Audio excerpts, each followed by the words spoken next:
I think of all the ones that have come out here in the past couple of years. It's one of the ones that was the most sent to me by friends, and it's funny when you drop your first video, like by the 8th person that sent it to me, I'm like, yeah, I've seen it. It's cool. Yeah. It's awesome.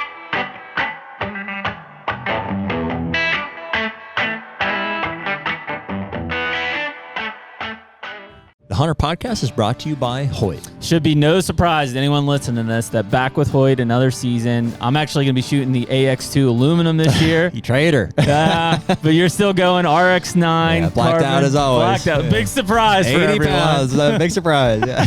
But seriously, man, I mean, it shouldn't be a surprise to anyone. Every year it seems like we get a new Hoyt bow in our hands, and they're always a step above the last and just a step above everybody else. Yeah, they're so consistent, man. Just their processes get better, every year. And we've really been excited about, as we've grown with Hoyt, we've brought some others in with us.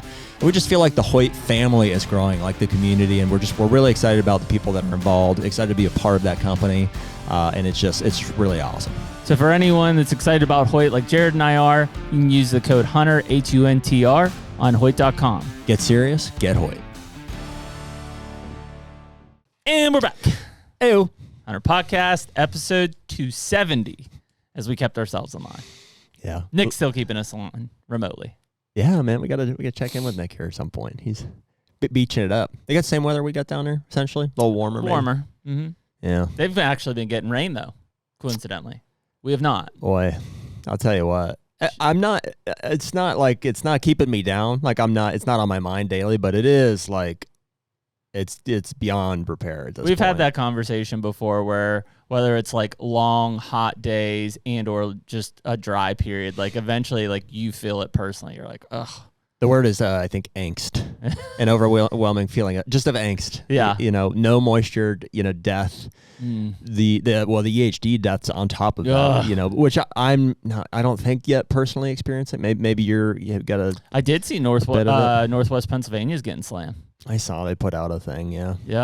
Yep. So that's not great, but dude, really where I see it is when I drove around our farm last week, and I've never seen so much browse pressure. Yep. And it's not because we have that many more deer, it's just because there's that much less green. And so they're just annihilating anything that's got any kind of moisture content. You were saying your 10-acre bean field might be gone again this year. It'll be there, but sure it will be by midwinter. Yeah, which I can't believe, because it's not like we're the only bean field in town. It's not like we're big timber and they're all flocking to this. All the ag fields are. You look out across them and it's just like mowed. It's by far the worst drought we've ever had on that specific farm since we've owned it, or that I can recall. It's wild, man. Yeah, there was. So last night, Ohio DNR did EHD and CWD presentation. Clint did, the deer biologist. Okay. And so I jumped in. Like a Facebook Live thing? Yeah, it was a Teams meeting, actually, but it was a public live open event. Oh. So I went in for the EHD stuff, and it was pretty cool. I'll just briefly, I'm not going to keep our guests waiting too long, but there were some cool kind of takeaways from that. So he showed some maps. Basically, since 2017 was the first time that they really showed it and I think if I didn't, I'll post this to Instagram, but showed the EHD, and it was like 17 was hit hard, 18 not much, 18 none, 19 not much, 20 not much, 21 not much, 22 was a hammer, 23 nothing, 24 was a hammer, and then obviously 25. So it's showing the frequency, but the big one is like there's like three main factors that they're looking at here is warmer than average spring temperatures. Yeah. Higher than average precipitation in July specifically, and then lower in August. And basically what they came up with was there was a 3-degree increase in the average temperature in the spring. So that box was checked. There was a 4-inch rain growth in July, which checked that box. And then basically no rain in August. Check that box. None. So it's like the perfect storm of all three factors. The one thing I've looked at, knock on wood, my farm's been okay so far, is that they said in the heated areas where they're really getting it, they got almost 8.7 inches when the average is 4.6 in July. Yeah. We only got 5 inches in July there. So it was those spotty storms that were missing my farm, but hitting some of those. So whether that actually helps in the long run or not, we didn't get nearly as much rain in July as some of the areas that are getting slammed. You know what would be really interesting is to go down to those areas that are having those super high die-offs and just see what the landscape looks like. Because like on my farm, I'm like, these mud flats are not we have a couple small water holes and but there's not even in the cattle areas. Like they're just dry and they've been dry, completely crossed it out forever. Like there's nothing I would call a mud flat.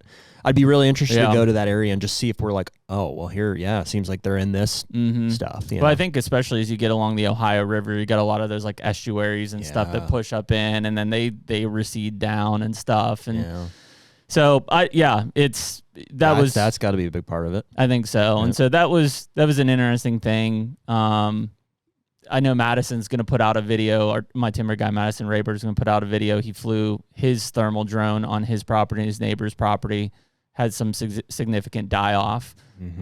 So, I mean, it's happening, and it's spreading fast. West Virginia, Kentucky, Indiana are all, and northern Pennsylvania. Like now, all of a sudden, all of those areas, and, we're 3 weeks away from probably a first hard freeze if we're lucky. So I expect it to continue to spread like wildfire, unfortunately. So what was the consensus of the Ohio gathering there? Did they give a diagnosis or kind of say, hey, we're going to be taking precautionary, cutting back tags or anything? Or? Not yet. So it's definitely the biggest. It's the most reports they've ever had in Ohio. They've had over 5,000 reports in that area, which per what we've been talking about before, I bet it's 10 times as many dead. So you're talking 50,000 plus deer dead. Sure. Obviously it's Clint's job is to spin the positive of showing where, hey, we've been hit like this before in areas, and within 3 years, populations are back where they're supposed to be. That's just a tough pill for most people to swallow right now. Well, 50,000, that'd be like roughly 1/6 of the total deer harvest in Ohio. Yeah. I think we killed 150 with archery equipment, which was about half of the total last year. Yeah, that sounds right. But in a concentrated area, I mean, that's a lot. Well, and so they basically said decrease your doe. Hunters just aren't going to self-regulate. They're not going to do it. Well, I mean, some will. Yeah, I'm with you. I mean, the nice thing is most hunters won't kill does because they just haven't anyways. They don't want to. So they're not going to kill does, which is what's needed to increase the population. Like killing bucks is not a population factor control. Right. Killing does is. So most people don't want to kill does. So that'll be a plus. But they're going to put a corn pile out, and if a buck comes to that corn pile, they're probably going to kill him. Sure, probably not much different than they have in the past, which, like you said, is not a major contributor to population and stuff. So fine. I mean, if you're going to do that, just it's just you're going to set back the opportunity to see 3, 4, 5-year-old bucks. I'm sure all they can do is ask landowners to be cognizant of what's on their which landscape. Is what they did. Yeah. I would expect them to do. I mean, we would. If you and I saw a massive die-off, we wouldn't be like, hey guys, let's shoot a couple does this year. We'd be like, let's just wait and see. I would assume that they did ask landowners, to be cognizant of that. I would expect the other thing is those are 3 deer counties. I would expect them to go down to 2 deer. That's my guess. Yeah, which is fine. I mean, I think I doubt very few people at all are hitting that cap anyways. So no, and honestly, if they are, they're probably not tagging them. Yeah, like landowners. Right. Like a landowner doesn't have tags. So right. Yeah, so it was. It was good. I think Clint did a good job explaining stuff. It was neat that he took the time to put those factors together and pull the data for those areas on it. Just admittedly is can't do anything about it. Is what it is. Yeah. So I don't know. That's okay. Yeah, I think so. So I don't know. I possibly had one or a couple dead on the backside of my property. I tried to find them. I could smell something dead, and I couldn't find anything. So I assume they were, and it was deer, but I don't know. I couldn't narrow it down. Yeah. I didn't see anything else. I'm still seeing quite a few deer in some of my bucks. So same. Don't know. It's just a time thing at this point. There's a bunch of other factors. Shedding out, acorns are falling. We are in a massive drought, so deer just don't want to have to move if they don't need to move. For me, I think it's been the placement of those 2 new feeders. That's obviously where I'm getting a lot of activity. And so I've had, over the 2-3 weeks I've had them out, initially there was nothing, no deer on them for 2-3 days, and then they started to trickle back in. And now I've got I've got 4-year-olds on there, consistently. Yep. But there are a handful, specifically one or two of the, they're both 6-year-olds, the ones that I'm thinking of. They have not been to those feeders, and I know they're there. I got pictures of GR8 the other day. Yep. The Big 9 I haven't got pictures of, but I assume he's, he's kind of aloof to begin with. But yeah. I do have a 5-year-old that's on there. That's that flyer buck. Yep. And he's not as consistent as some of those four, but he will. But he's been there, and he's been there in daylight. But it's interesting that GR8 buck specifically has not. It's right in his core area there. He's just not come into it. He knows. Yeah, he's not dumb. That's for sure. Well, and those also is at that age, and we'll talk to our guests about it today. That as mature bucks tend to want to be isolated. Especially now that we're breaking out of bachelor groups, like they just don't want to be around other deer. Yeah. I'm sure that's part of it. So anyways, we've got Derrick Dixon from Whitetail Research on today, which will be really cool. We were talking just pre-podcast. I was rewatching some of Derrick's videos this morning, and I think he's put out, he can correct us, 4 or 5 at least at this point. Say 5 or 6, but yep. And really cool to get into the discussion today because, I think all of us who are really ate up with deer hunting want to think that we know deer behavior and what they're doing.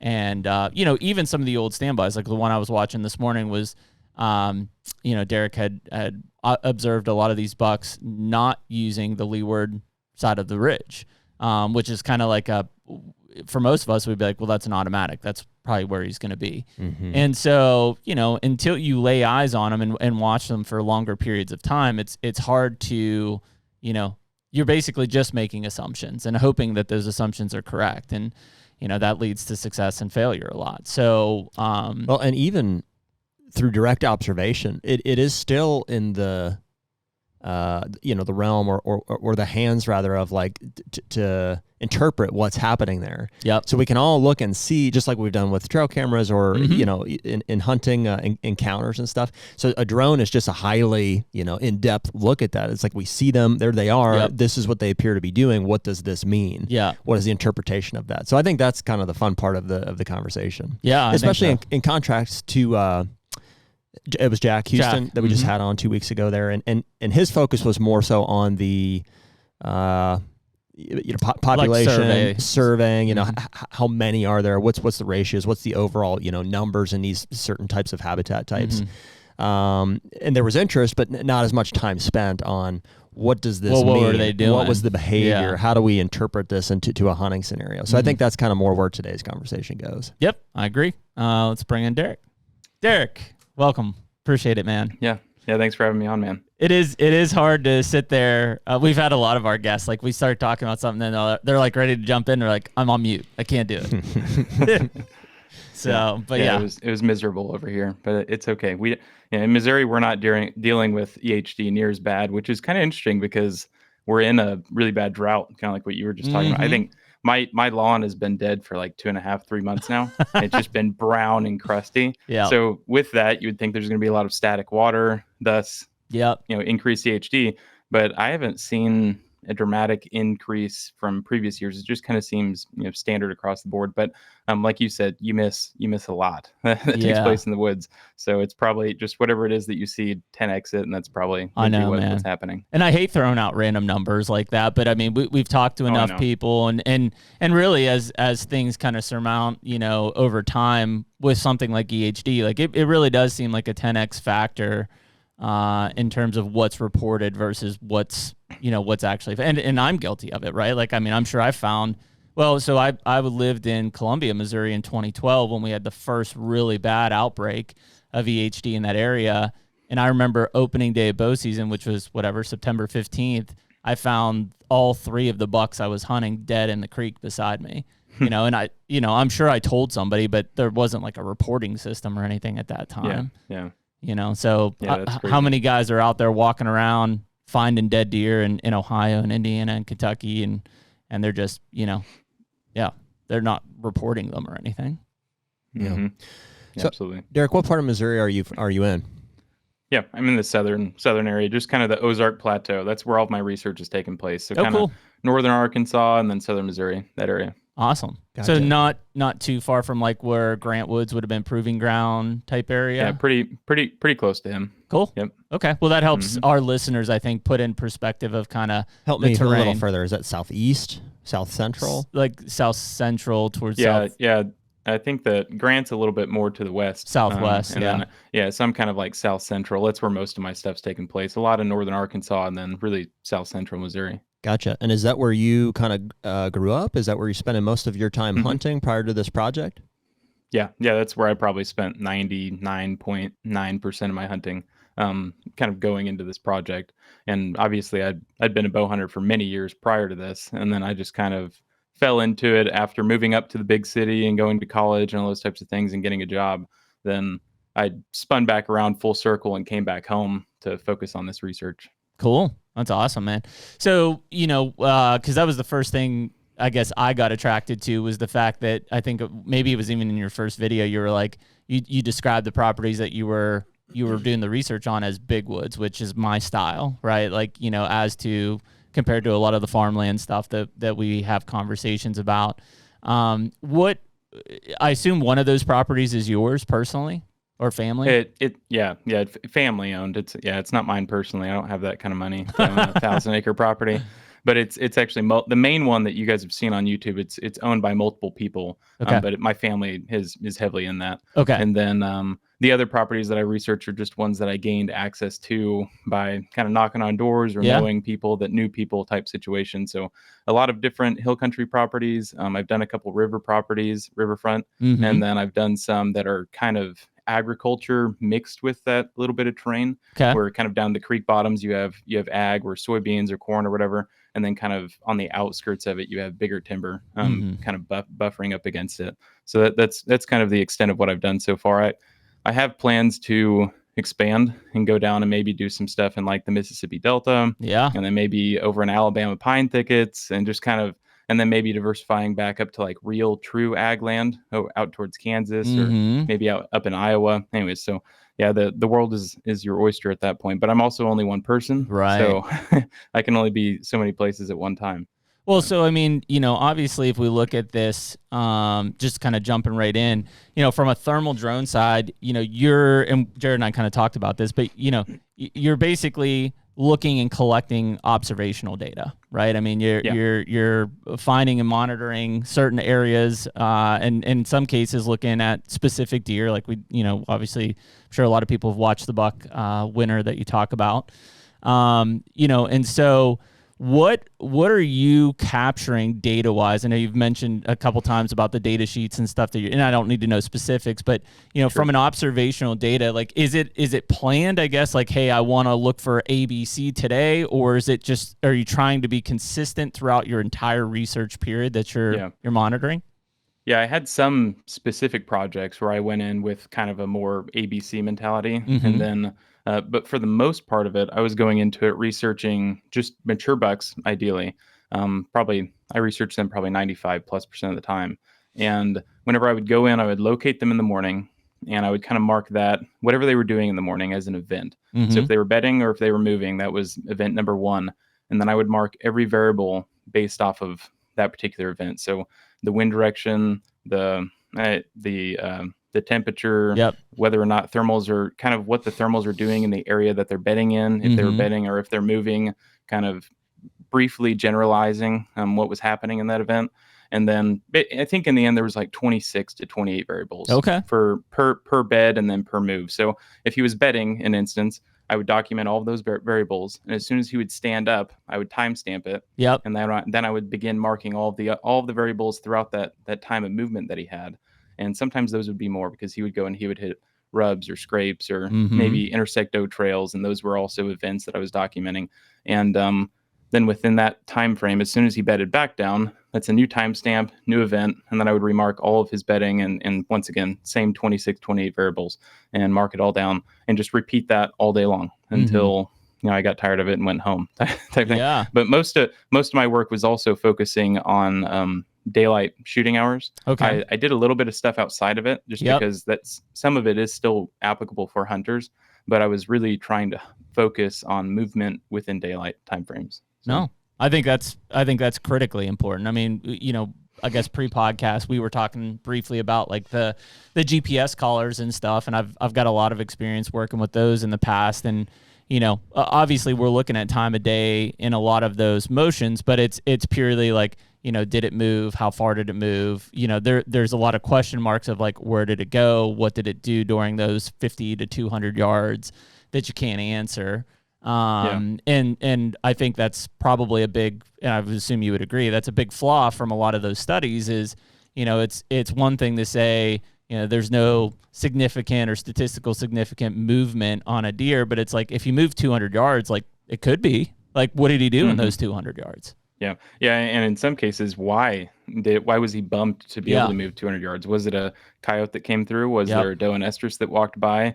Did the wind shift and that was what caused him? There are just so many variables that if you're looking at it from a GPS collar study standpoint, to wrap your head around all of the things that could have taken place in the real world where he was at, it becomes pretty difficult to try to really narrow down exactly what occurred. Whereas if you can actually just see him and see all the deer around him moving around him, then or in this case, if you have a predator moving around him as well, then you can really piece together the entire story of that event. Derrick, what was your college degree in? I assume you finished college. Did you go for some sort of biology or something with like this observational, data tracking? I actually went for conservation biology, and I went for, I think, 3 years, and I dropped out because I got a really good technology job at a private school in a bigger city and where I was going to college at. And it more than paid the bills. So it was like, well, goodbye college. I'm gonna go focus on this now. And so technically I'm a college dropout. And even then, whenever I was in college, my grade, I hated school. So my grades weren't phenomenal or anything. I'm a really deep thinker, and I really, really struggle to focus like in a classroom setting.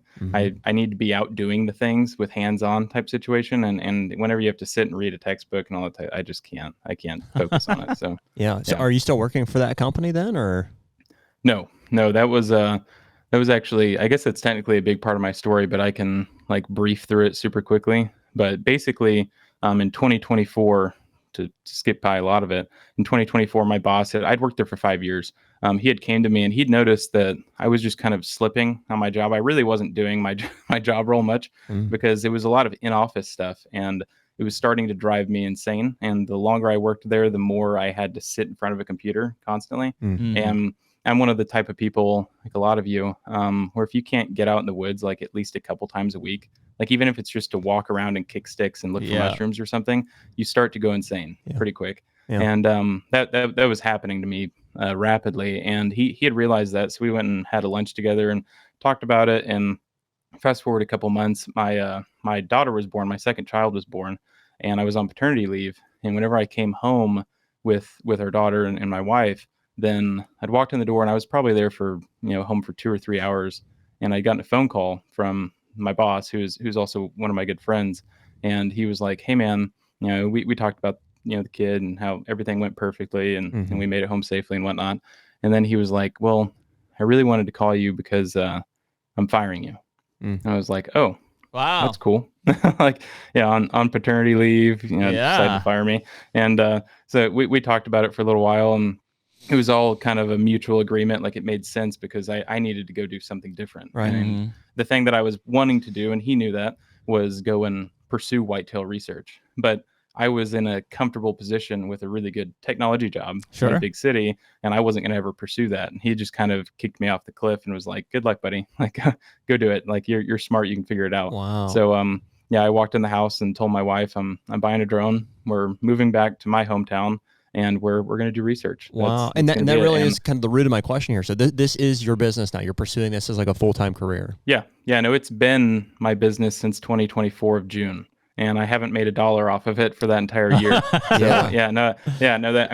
That's exactly what it is. And I did a little bit of drone, analysis for people like 2 or 3 times. I did some recovery as well, just for like a little bit of additional money, and for people that knew. Yeah. But for the most part, I was focusing solely on research, and I treated it like a full-time job this entire time. It's all I've done. Well, since you're talking about it freely, can I ask, what is the business model? What's the plan to generate revenue with this drone business?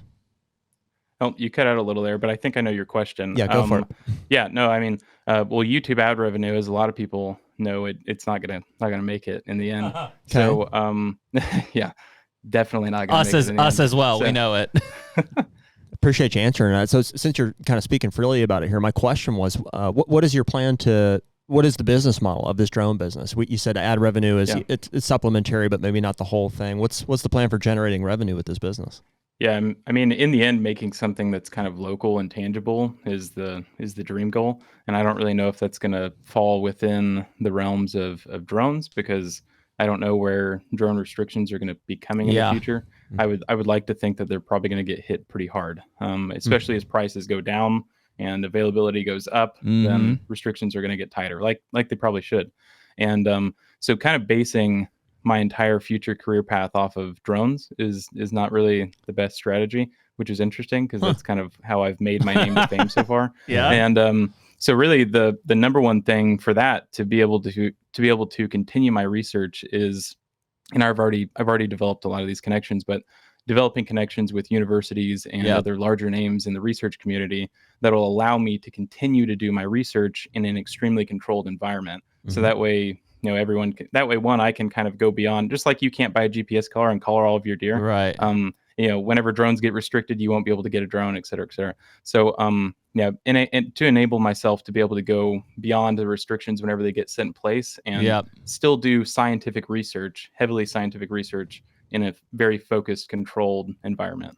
That makes sense. Yep. Yeah. And there's a lot of other things that I have kind of in play as well, but nothing's really set in stone in terms of, being able to make money off of this whole thing. Cause like I don't know if that was in the section that we cut out a second ago, whenever we had a little bit of lag, but YouTube doesn't make much money in terms of ad revenue, as we know, unless you're just banging out million view videos. Yeah. So not many people are. Yeah, not many people are. And I mean, at that point, you can start relying on maybe potentially sponsorships. I've already picked up one sponsorship with Onyx, which is kind of the main one that I was pursuing, because it just makes the most sense for me, because I've used Onyx for 5 years. And if you watch my videos, you'll see that there's a ton of just staring at a topo map. And so from that logistics side, it makes a ton of sense for that to be a collaboration. No, that makes sense. Yeah, I mean, I think the university, and I don't know, I'd like to think that they would be open to it, but even from an agency standpoint, right? I mean, that aspect of things are the two areas from a research and understanding, especially around whitetail deer being its primary driver for most of these states, is the critical front. I mean, both of those obviously are very particular and critical of the research and what the data is and how it's being analyzed and for even who it's coming from, right? If we're being honest. Yeah, and I and the people that I'm working with outside of universities, we kind of have ideas to be able to go beyond that, so that way the funding isn't controlling what we're researching per se. Yep. And we're able to pitch our own ideas for research and kind of go beyond just what's the populace of the deer and kind of what are they doing in general, and which is kind of what a lot of the GPS collar studies in the past have been focused on, is how many deer are there out there, and basically so that way the conservation agencies know, and then they can set restrictions based off of that intel. And I'm wanting to really focus on research, like actual true scientific research. And the HUNTR Podcast is brought to you by Predator Camo. Man, this one feels good, right? I know people have been looking at this picture over your shoulder for a while now. I think that was 2018, but we just, over the last, how many years, keep coming back to Predator Camo because it's been so damn good for us. No doubt. I think we bought our first set off of Jen at the Archer Trade Show almost 10 years ago. Yeah. And Jen's still with the company, and the patterns have only improved since then. They actually were recently acquired within the past couple of years. We've had a chance this past year to go and meet with new ownership, talk about redesigning a lot of the old lines, plans for new patterns, all of the above. So really excited about what's to come, not only this coming year, but in years to come. There's a lot of good stuff coming from Predator. Yeah, and I mean, for us, it's always been going back to that breakup pattern, right? That's the historic look, whether you're talking about the spring greens or brown deceptions or fall grays. Yeah. I mean, that breakup is really what's been so powerful for us in a tree stand. And right now, they're letting anyone use the code HUNTR on the Predator Camo website and get 20% off any of the lines, including all the new stuff that dropped here in July. Be the Predator. Derrick, what would you say are the main things that are driving your interest in that kind of research? Is there something about the whitetail deer that's particularly fascinating to you? Is it purely the daylight movement that you're like, what is happening here? Or what is driving that?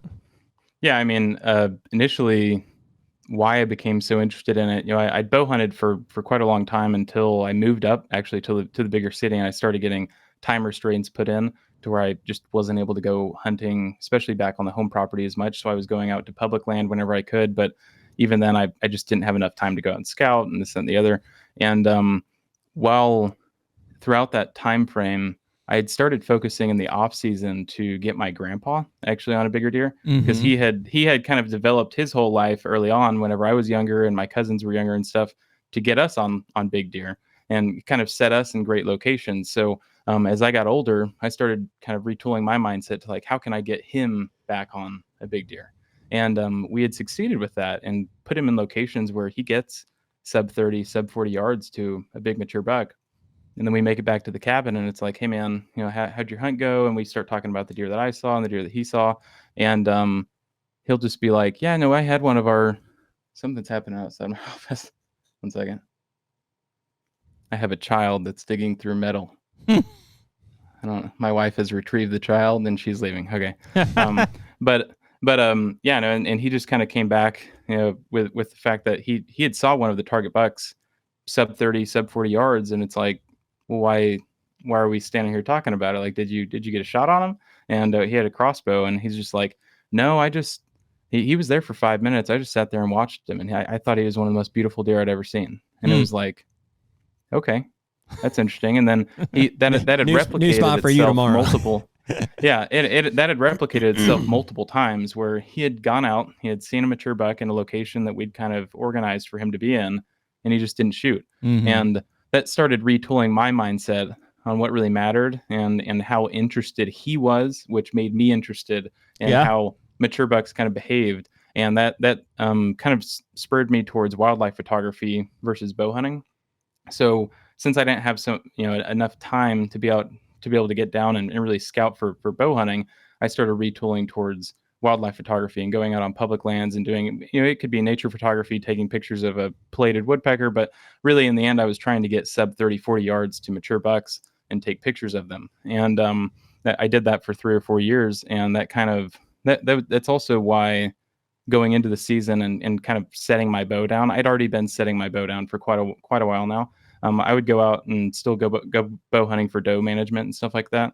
But in terms of truly trying to kill a mature buck every single season, I haven't been as crazy about that, because he's kind of, like I'd said in the story, he's kind of retold my mindset on how I view mature bucks, and I've just became extremely fascinated with them in general and how they behave. So. No, I think that's anybody that's listening to this, that's, whether you've seen one from a stand or whatever and watched it, it truly is one of the most magnificent animals to watch. And when you think about a 5 or 6 year old buck, basically all it had to do was survive and breed. And that's it. That's the only things it has to do.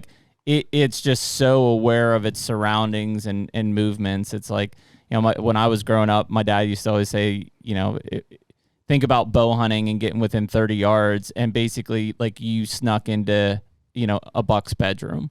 And it's like, even as good of a hunter as you might think you are, you're never really sneaking in there. He knows every inch of that place. He knows when something's off. And so just being able to observe and watch those animals do that type of movement, it's pretty captivating. Yeah. And another thing to that is whenever you as a hunter, or me as a hunter in the past, and you've seen a mature buck and you were able to observe him and not kill him. Think of those times where he didn't actually walk sub 30 yards, but he was 50, 60, 70. And you were forced to sit there and watch him for 1 minute to 5 minutes in some cases, which those are very rare. But you remember those times, and you can probably tell a 30-minute to an hour-long story off of those experiences that you had just for 1 minute to 5 minutes whenever you had an interaction with a mature buck. Yeah. And so now imagine being able to go out and watch one and observe purely mature bucks for over 2,100 hours in one season. And then how many thoughts that I have running in my head based off of that. So and kind of to what you'd said earlier, it's all based off of how the person researching the deer interprets it, right, and then kind of spins it to give it back to the hunting community or whatever community I'm trying to give it back to make it digestible and understandable, which is that's really one of the hardest parts about it, because there's so many variables in play. Like last season, we had a ton of rain, and that meant we had a ton of green forbs going into the season. And this year we have a drought, and acorn production is dramatically lower than it was last season, and that's going to change everything about this. So anything I say about last season, it could be a null object because this season's completely different. Yep. Well, and I think that's where the critical stuff comes in, and it's not to knock a lot of the university research and stuff, but they're looking for specific statistical significance in certain things, and typically it is over a 2 or 3 year study, but even still, like the basic descriptions of what might be happening over a landscape and stuff never really can compare to, on a micro level, being able to examine those same types of situations. Yeah. And I mean, whenever it came to the data collection, I was collecting every little thing that you could imagine, all the way down to defecation frequency, which things like that are never going to see the limelight in a video format, probably. But I'm interested on the science level, like of these little intricacies of whitetail deer, to be able to better understand them and just, literally everything about them that I could learn from a scientific level. Was last year was the first full season that you kind of dedicated to gathering research, to flying the drone and not hunting? Yeah. Last year was the first season I had the drone in general. So that would be the first season that I did research with it. Gotcha. Yeah. And so what was kind of the regimen? Like how much, what was how much time did you spend doing it? What was kind of the daily routine? Yeah. I mean, pretty much, barring me being sick or a kid being sick or my wife and having plans pre-existing, go out every single day except for Sundays. I'd go to church, but go out every single other day and fly for as long as I can. And in most cases, once you made it into kind of the November to January timeframe, in February, whenever leaves are off the trees, I was able to be out there all day long. But if you're in a situation where maybe it's early season, like say right now, September, and there's a ton of green foliage on the trees still, I could go out and I could find a mature buck early in the morning. But as thermals start to not be in my favor and all of the foliage and the tree trunks and rocks and soil heat up, then it makes it really difficult to see exactly where he's at anymore. And I can track him from the moment I find him and just continue to follow him and drop a pin at the end of my battery life on a drone. But whenever I have to fly back out and swap the batteries, and then I fly back to relocate him, that's a problem, because in that scenario, he could have moved 50 foot. And if he did, then I have to try to relocate his hotspot throughout all of that dense foliage. And a lot of times, I wouldn't say a lot of times, I don't have a percentage on it, but let's call it 50-50. I would lose him or I would refind him. And, if I lost him by 10 a.m., then you're kind of done for the rest of that day. I mean, you can continue to fly and really search for me. And generally I would for 30 minutes to 45 minutes just to try to find him again. But once he's gone in that scenario and those thermals are that bad, then you're probably not going to relocate him. Yeah. And so let's say predominantly a lot of that was taking place on that 1,000-acre farm you talked about. Yeah, probably 60 to 70% of the work I did took place on that property. And was there an emphasis on kind of mornings and evenings? Like you'd get there right before daybreak and try to locate him coming back to a bed and say, okay, we'll start here. Yeah, go ahead. Yeah, most of the time I was trying to get there at around 6 to 6:30 a.m., a little bit before light would come up. And that way, one, if the thermals were going to be bad for that day, like even if there was leaves off the trees, you really need good thermals to be able to locate a deer with a thermal drone. So nighttime is perfect. Cloudy days are even greater. And if you have it to where it's raining outside, those are the best days. So that's why. What do you mean by that, Derrick? Good thermal. What is good thermal conditions for a drone? Yeah. So if it's sunny and burning hot outside, then everything is also sunny and burning hot on the ground. So all of the tree trunks are going to be highlighted at the same heat that a deer is. Same thing with exposed soil. Where you're going to get into where you could potentially find a deer is like an open field where there's grasses and it's still green and it's not retaining as much heat. And those areas you could potentially find a deer bedding in them. But once they walk into the woods and that sun's up, you're not finding much. So it's looking very, for very tough. like thermal contrast is kind of what you mean. Yeah. Okay. Yeah. I'm not talking about falling rising thermals. I'm talking Sure. about thermal contrast with the drone. Gotcha. And that's why if you're in a situation where it's cloudy or really specifically raining on that day, you can go out, and that's whenever you can do really good analysis type stuff, or go out and find multiple mature bucks across your property throughout a day and research them. Okay. Whereas if the thermals that day, thermal contrast that day it's going to be pretty terrible due to the sun, then you really go out early in the morning, locate a mature buck, and then you track him throughout the terrible thermals, and you stick with him that entire time and drop pins on all of his locations. Yeah. That way you don't lose him whenever you go back to him. Okay. Cool. That was my question was going to be is, so, in a given day, are you finding, let's say, the first mature buck that you find and you're documenting him and following him, or are you also documenting other mature bucks at the same time? Yeah. It just depended on the quality of the day. If I had rain or even if it was just a little bit cloudy, then I could go out in the middle of the day and I could go and find multiple mature bucks and kind of look at where they were bedding dependent upon wind direction and stuff like that. But even if I did do that, almost always I would come back and refocus on the initial deer that I was researching. So I really, let's say you find one, then you say you're there at 6 or 6:30. Let's say you find one at 6:30 or 7. I assume with a pretty high degree of like every day you can find them. Yeah, pretty much every day. Yeah. So what's the procedure from there? You're like, okay, I've got 15 minutes into my battery life here. I found him. Where does it go from there? Yeah. No, I mean, pretty much just track his every move. So if he stays bedded for the rest of that battery charge, then you fly back, and it really depends on how far away you're having to fly from yourself. Mm-hmm. But I tried to position myself, like say I needed to fly on the furthest portion of the property, away from the cabin, or away from like actual a power source. Then I would pack multiple generators with me, battery powered generators that were quiet, so that way they weren't ripping with gas powered one. Okay. And then I would charge my batteries based off of those throughout the day, and I would basically just kind of set post up in a Polaris, a UTV, or my car parked out in the middle of a field closer to the area that I was studying. And the reason for that is because whenever your battery is dying and you have to fly back and forth, if I was flying all the way to the south section of the farm, it could take 10 minutes to swap out my batteries and get back in the air. And that's a lot of time lost throughout a day. So you really want to be as close as you can. And in most cases, this drone in particular, you can hot swap the batteries. So whenever you land it, there's 2 batteries in it. Yep. You take one out, you put the new battery in, you take the other one out, you put the other one in, and you can just immediately fly up and take off. Right. You don't have to shut it down. Yeah. It's very quick.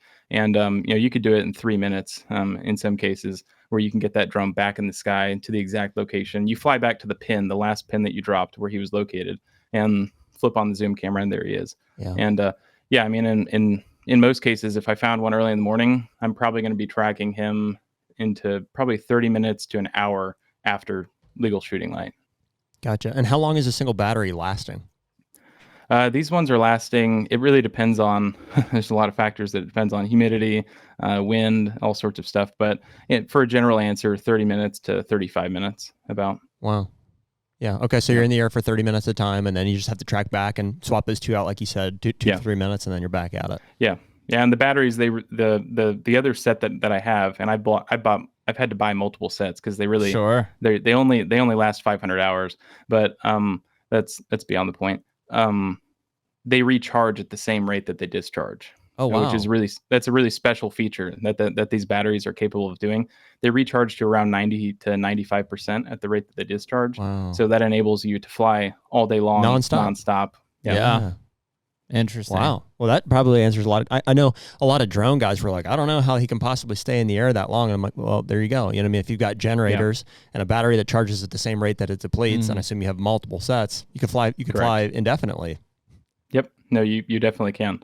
Yeah. And a perfect world is if you have 2 of them and 2 pilots, but I was only 1 pilot. So.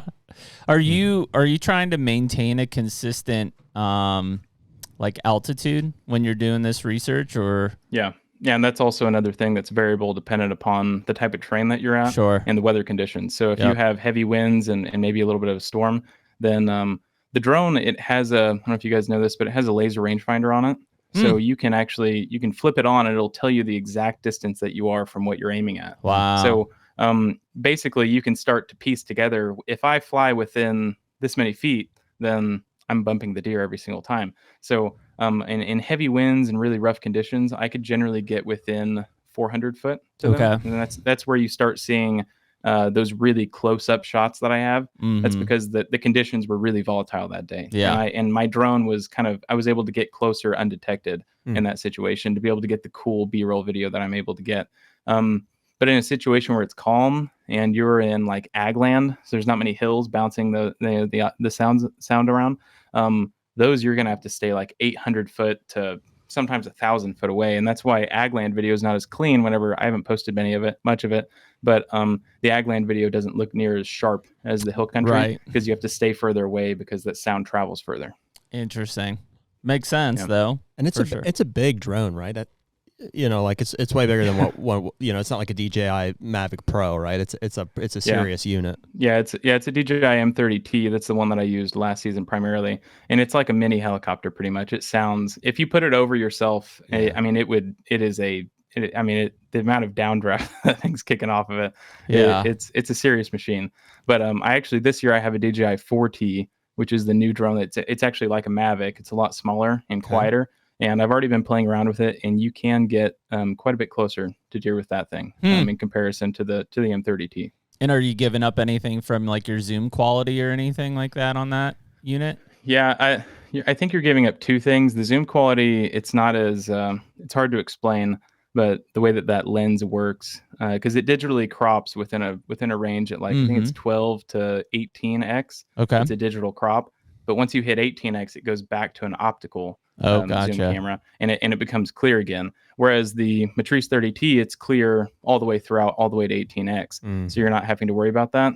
I also think you're probably giving up a little bit of durability. That the M30T, I don't remember what it's rated for, 30 mile per hour winds or something like that, 27. But I've flown it in like 45 mile per hour winds while it's spitting ice outside, and the drone's just completely sideways in the air, but it's perfectly fine. It's stable. And that drone is insane. Whereas the M4T, I know that its ratings are pretty similar. I'm just not sure that it can actually, I don't know. Yeah, so. That's a lot. Huh. Well, I mean, I've assumed that, those videos have done great, right? I think I looked this morning and multiple are over 200,000 views, which is really cool to see. I thought the first video was a really cool breakdown of like, especially in that you're not dumping too much information on us, in a given time, because that's the initial thought is I'm like, okay, now that you've got eyes on this thing, it's like, just like you said, there's 26 plus variables in your head rolling around, focusing, I think, on what's probably three of the bigger questions, I guess, or three of the bigger points, thermals being a huge one in that. But the one that got me, I think, the most interested in things was the displacement one, and mainly because of what we talked about earlier, Derrick, in the GPS collar side of things. That I've read many research papers where, let's say it's weather conditions or hunting pressure or whatever, and it'll say the mature bucks moved plus or minus 150 yards, and it wasn't significant. And in my mind, I'm like, well, maybe it was significant. Like, what, did they move from the edge of a field into thick cover? Like, where did they go? What did they do? And that's usually lacking. So your displacement category there, and to your point on the Onyx, being able to document and show some of those movements, to me, that was like a big aha moment from a deer hunter's perspective. Yeah, and you get into not only be able to just seeing the basic level of displacement that's occurring in the morning versus the evening, but you can actually see their behavior type. In the morning. In the morning, they're a lot more. I don't think aggressive is the right word for it, but kind of uptight. I think you said mission based. Yeah, they're kind of missional in the way that their behavior is. Whereas in the evening, it just seems like, all right, kind of days a little bit over. We're gonna kick back, and in total yards traveled, it's probably pretty similar because they're up on their feet in the evening that entire time. They're just kind of moseying around in this somewhat similar area. And it's as if they've made it to their destination and they're just kind of going to linger in that location. Yeah. And in the morning, it seems like they have a predetermined mindset as to where they want to be, and they make that happen. And oftentimes in my scenario, just, it's kind of based off of my terrain as well. If you're in an area where it's a lot more a lot more ridiculous in terms of terrain features. It might not be the same, sure, but their travel routes were pretty straight in the end.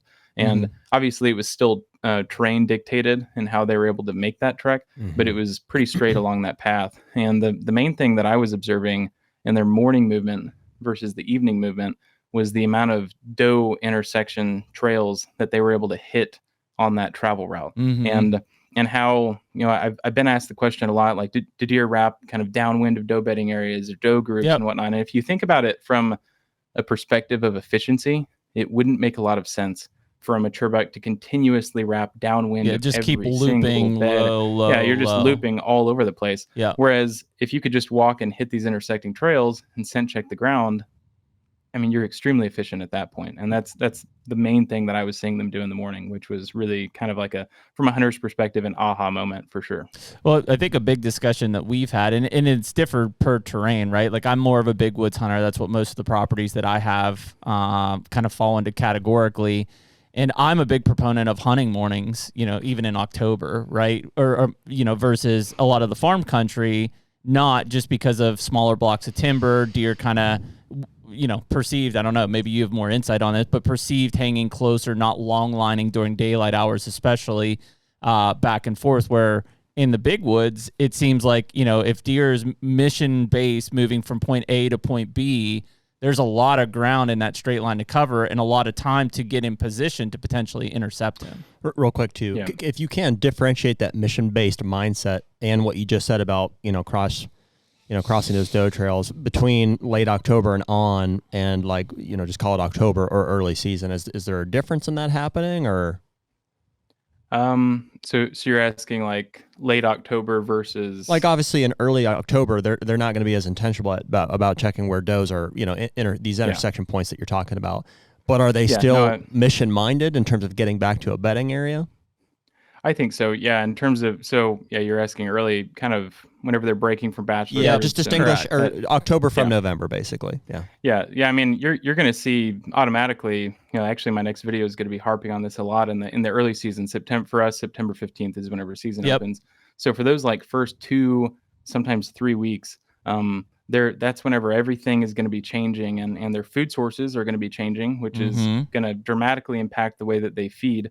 And that's not just going to be at a kind of mentally level, because they're forb, the green forbs are kind of going away, or they're kind of hardening and they're maturing. But it's also because whenever the acorns drop in kind of big timber settings, that's kind of ticket number one for deer. And a lot of times whenever you get further up north, they're needing to pack on fat because they're going to have a harsher winter, versus in the south where you're not going to have as harsh of a winter and you're going to continue to have forbs and everything available. It's not as big of a deal for them.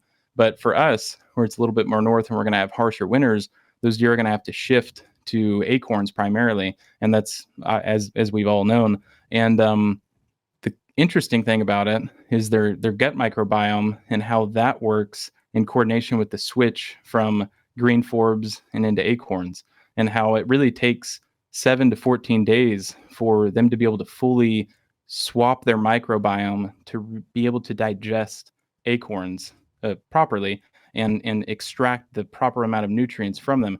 And what happens in that time frame in the early season, I know this isn't really answering your question, but I go down tangents. I'm with you. Keep going, man. I like it. Yeah. And what happens during the early season is, since they're swapping and their microbiome is transitioning into being able to digest and extract nutrients from acorns, it forces them to go and eat more, because at the early stages, whenever they start eating acorns, they're not able to extract as much nutrients. So therefore they need to eat more of whatever that food source is. And since their microbiome is intaking a change at that moment, they have to hyper focus on one food source at that time frame. So that way they're not implementing a ton of changes at one time. And what you'll see in that September 15th from my area, September 15th to kind of late September, is mature bucks really harping on one food source whenever they locate it. And they're going to be feeding at an extremely high frequency in those areas because of their gut microbiome taking that transition. Boy, I think that is, we've been talking about it a lot, especially in Ohio because of the EHD and the drought, is a lot of people right now are saying like, man, my cameras are dead. Like I don't have anything on them. Nothing's happening. And at the same time, we're getting a massive amount of acorns dropping in this area, Kentucky, Ohio, Pennsylvania, West Virginia, Indiana. And so I think that is what's happening, is I think a lot of those bucks are shifting their food source right now to these newly fallen red oaks and chestnut oaks are the two that I've really seen drop here recently, and probably marrying to them extremely hard. And, you know, in that same time, we're not out there repositioning cameras and stuff. Most of us have just left them where they're at because we're like, what the heck happened? Where'd they go? And maybe it's a 10-day period, maybe it's a 2-week period. But I think that's probably a big part of this kind of little ghost phase we see here before things kind of wrap back up to normal movements and stuff. Yeah, and I mean, especially with our areas and the drought that we're going through, that's going to cause oak trees and chestnuts and everything to probably drop their seed a lot sooner. They're throwing them like crazy now. The abscission zone is going to become dramatically weaker in that case, and the acorns are going to drop a lot quicker, which in turn changes, you know, from last season where acorns potentially didn't drop until like September 20th or 18th in my area. This year they've already started dropping, so that's going to change the way that, you know, you're going to be able to hunt dramatically, because you're not going to be able to fine tune onto that feed tree come season, because there's going to be 100 feed trees by September 15th.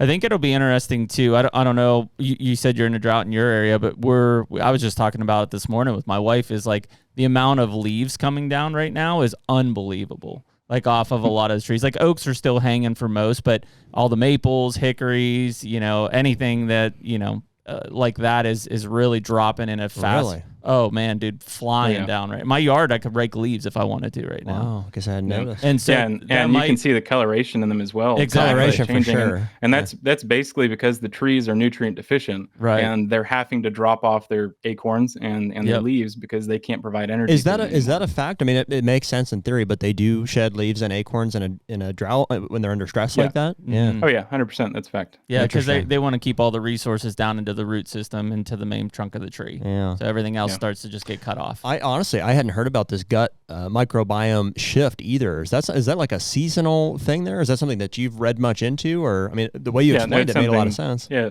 it's something that I've researched quite a bit, but and that's why you're not going to see that particular event take place as much in, like, for reference, I was just in Alabama with the Southern Outdoorsman guys, and in their area they have a ton of green forbs, and they're also not going to get a harsh winter, so those green forbs are going to be around come late season. So those deer aren't going to have to, and that's why a lot of guys don't see this and have success with it in the South as much. Someone's going to correct me in the comments, but is that deer aren't going and hammering acorns like they do in our areas. Yeah. In our areas, those green forbs, and you know, they've been gone for some locations for a while, because of the drought. But in normal situations, they'll continue on into maybe a little bit late September, kind of October, and then they're gone. And acorns become the number one food source at that point, which makes sense for these deer because they need to pack on fat for winter. But that time frame, all of the green forbs are highly digestible, and it takes a completely different form of microbiome to digest the green forbs, and versus hard mass and kind of woody browse. And whenever they make that shift, their microbiome has to re-engineer itself. And in that time frame, like I said, it takes 7 to 14 days. And across that time, since they're re-engineering their microbiome, they in the early portions of it, they're not able to extract the same amount of nutrients that they require to survive. So they have to go and eat at an increased intake.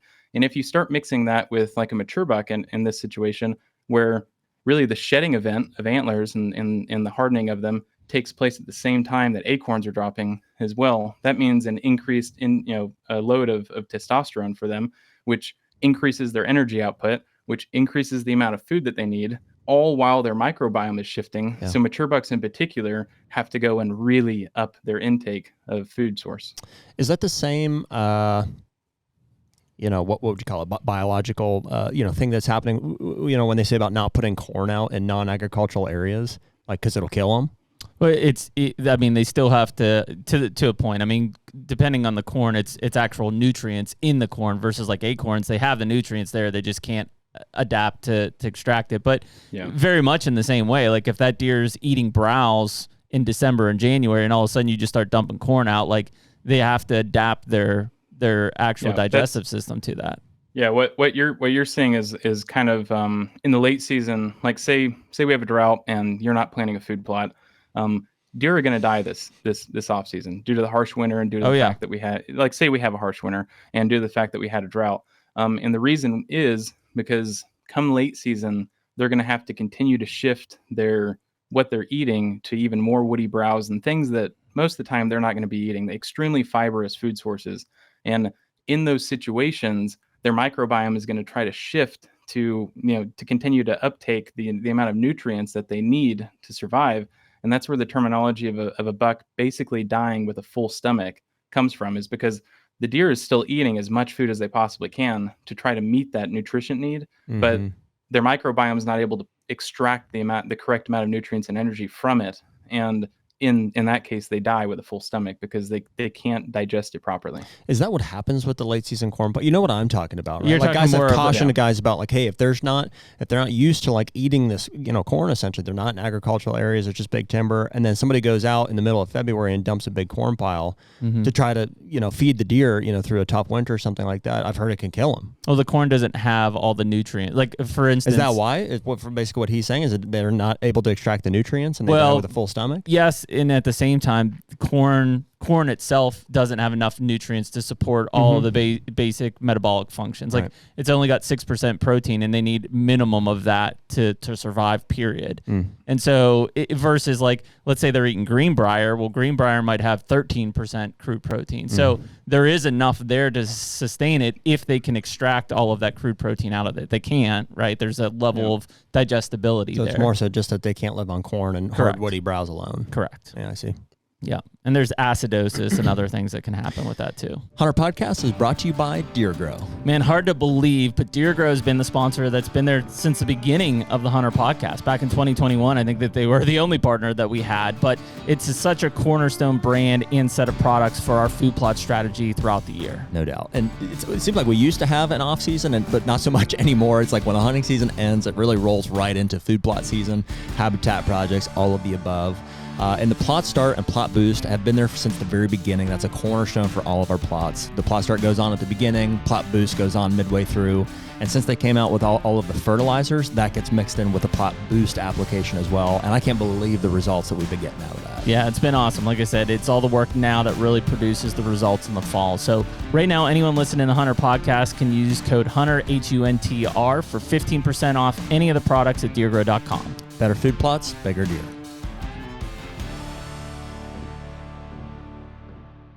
Can we go back a little bit to, we were talking briefly there about morning activity and differentiating between October and November. Let's stick with October and going in with the baseline that you're starting flying for the most cases kind of like right before daylight, so maybe there's some activity happening before that you're not seeing. But in October specifically, are you seeing mature bucks back in their bed or like in a very close proximity to their bedding area before daylight, or is it seeming like that mission-based activity is happening? There's a huntable pattern that's happening there in the morning in October. Yeah. A lot of times I was noticing mature bucks were kind of already on their feet by the time that I located them early in the morning. And that shifted me to start coming out a little bit earlier in some instances to try to find them in their beds, because basically if I found them already on their hoof, then I would start having the question, okay, well, where were you actually bedded? Because now I don't know. And then that's going to nag at me. So I was seeing them get up quite often earlier before daylight would come up and start that morning missional movement time frame. And just to clarify, Derrick, it would make sense that they're on their feet, right? So because more likely they're coming from a food source, right? Yeah. Yeah. And even in October, and this is where something kind of gets a little bit interesting. I'm seeing their morning travel route, whether it's early in October or kind of later in October, it seems like it extends a lot further into the day than a lot of people think. Like if you're one of those hunters that goes out and you get out of your tree at 8:30 a.m. because all the movement's dead and everything's done, it's probably not the best idea in most cases. And if you're one of those hunters that you think that you've killed a deer on a midday travel route or maybe a midday shift and it's like 10 a.m., I would maybe start questioning it as you might be picking him up at the tail end of his morning travel route, because I'm seeing deer move late into the morning very consistently. And that's mature bucks in the morning in October. Yeah. Heavy emphasis on mature bucks. Interesting. Yeah. And I mean, going back, I think to what you were saying about, hey, these deer are likely coming from a feed area, so it's likely or common that you're going to see them on their feet. I know you said you've done a little bit in the night. I mean, have you looked at, like, are mature bucks staying on their feet for most of the night hours, or are they going and doing something and then bedding, and then going and doing something and then bedding? Yeah, I haven't done a ridiculous amount of nighttime research just because of logistics. And, sure. I'm spending like 12 hours a day out in the field. Yeah, so I try to get get home at least at nighttime to lay my kids down. Mm-hmm. I did stay out quite a few times, probably 10, 12 times. And from what I had seen, there's a dramatic increase in nighttime activity with all deer. But in some situations where, say, I was tracking a mature buck and I started tracking him into the nighttime, then he would start. Well, I didn't run a light on my drones because I felt like it interfered with the way that they were acting. So I just chose not to. I'm sure that some people are going to in the future, but I'd recommend against it. Yeah. Anyways, I would lose which deer he was, because say he starts kind of migrating into an area where there's like 20 deer, and then I fly back, get a new battery. Hard to pick them back up. I lost him. So from there, really, you're just kind of tracking hot spots and a bunch of deer as blobs. It gets pretty difficult at nighttime. That makes sense. Let's speculate, and maybe there's a study out there that to disprove us. But I mean, I would guess just what I think is deer in general, and I would put maybe mature bucks in this category as well. I think that they are bedded quite a bit during the nighttime as well. I would say they're bedded maybe 60% of the time at night as they are during the day. So, we know that they're mainly crepuscular. So like, morning and evening, I would say my thought process on this, and Derrick, correct me based on what you're seeing if it's right or wrong, and maybe even in the comment section, maybe there is a study out there that can yay or nay what I'm thinking here, but like they're getting up in the evening from a bedding area, and they're moving towards a food source, and they're spending probably the first few hours of dark in that food source. They're checking, in October, they're checking scrapes, they're feeding at that feed source. They're going to bed down there probably eventually. That's what we see those nighttime beds. Yeah. You know what I mean? They're laying in the CRP alongside the edge of those fields. They'll lay right down in the middle of the fields. They're just more open about where they're doing it. But I do think they're bedded for quite a bit of the nighttime as well. Yeah, they're not going to be on their feet for 10 hours straight. So, but then I do think, and this is where that pre-daylight study would be interesting, is I think they get up before dark and they start moving in the direction, more mission-based in this case, towards an area that they're going to... A daylight bed. Mm-hmm. I would agree. That's what I think. I would agree with that. And I think that the nighttime activity is also another one of those topics that's kind of variable. It depends on quite a few things, whether it's pressure or you could start throwing a lot of stuff at it as to what forces a deer to become a little bit more nocturnal. But in the end, even a buck that, like, let's say you just keep getting him nocturnal photos every single day at 1 a.m. or something, he's not fully nocturnal. And GPS color studies and I've seen that through and through that there's really no thing as a nocturnal whitetail deer. They're traveling early in the morning and late in the evening. Pretty much every day. So Derrick, the property that you did most of the research on, is it still currently being hunted by people? Yes. Yeah, no, it is. And it's pretty much hunted at rifle season. Yep. And the cool thing about it is all those guys traditionally and going into the future, they're the type that just kind of go and hunt in a tower over a big field. And, if we get lucky in the first 3 days of rifle season, we get lucky in the first 3 days of rifle season. Yeah. And that's about it. Okay. So that's going to continue to be the main trend, which also plays into pressure for this property because there's not a ton of pressure. There's some people that come out and drive UTVs on it, just kind of treating it like a UTV ranch type situation every once in a while. But in terms of like consistent hunting pressure, like a public land might have, it doesn't have that to that level. Have you, even with that kind of mindset or methodology of hunting during gun season, did you see changes in behavior while people were going out and hunting those tower blinds and stuff? Yeah, not this last season. And okay. I think the main reason for that was because their food source was everywhere. They didn't have to... With the acorns and stuff? Yeah. A lot of deer. Like I had one situation where a guy had...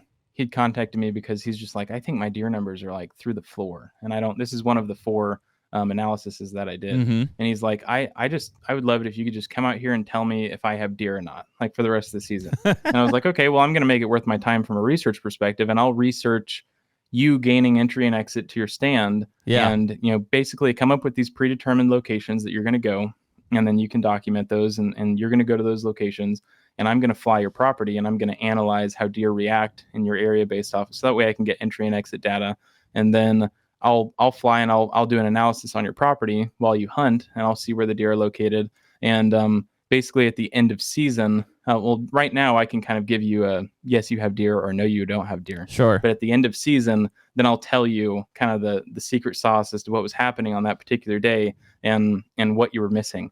And on that day, it was pretty interesting because he went and it was muzzleloader season, and he went and sat on it was a 4-acre field. I think the primary food source there was rye at the time, which is not a highly preferred food source, especially whenever you still have acorns as a white-tailed deer in the dead of winter. And there were 28 to 29 deer all feeding off of the ridge 50 yards away from his food plot on acorns. And there it was a north wind, so they were on the leeward side at that time. And they were all feeding on acorns all evening long. And there was one deer that kind of walked up into the corner of his food plot. And whenever I left, then I texted him. I was like, "Hey man, how many deer do you see today?" And he was like, "Oh, I think we saw one deer off on the corner edge." And then I texted him back and I was like, "Well, to answer your question, yes, you have deer." You have deer. At the end of season, I sent him a picture, and it was a picture of 28 to 30 deer all up on the side of the ridge. And it's like, look at that. Like I mean, he missed, and 2 of them were actually shooter bucks. But obviously, from last year to this year, that's going to dramatically change for his property. Where this year, muzzleloader hunting over that rye field, that might be the greatest thing. Yeah, there may all 30 of them might be in there. Yeah, exactly. Interesting. Well, that's cool to see. And I mean, we talk about access a lot and how things are going in, but, and even with cameras out there, I would say that for most of us, even though we think that we're good hunters, like we definitely have way more deer that we don't see than we do see on a given hunt. Whether that's from a wind standpoint or purely just, being in the wrong place at the right time, essentially from a feed standpoint. But I do think it's interesting to see, because that's one thing that I think there's been several GPS collar studies done on, I would call it more high pressure areas, right? And how those deer are behaving to, a higher pressure of hunter movement side of things. Whether that's in Oklahoma or Pennsylvania did a really deep one. But again, on the micro level movements and observation, it's like, even if there was a statistical effect, it's like, well, yeah, but what would they do when they got pressure? Like, what did they change? Yeah. What was the minute movements or change in landscape that they did? And they can't answer those questions a lot of times. Mm-hmm. Yeah, no, and I did a little bit of stuff related to pressure, but like I've said previously, a lot of the properties, actually all the properties I was researching on, they were private land.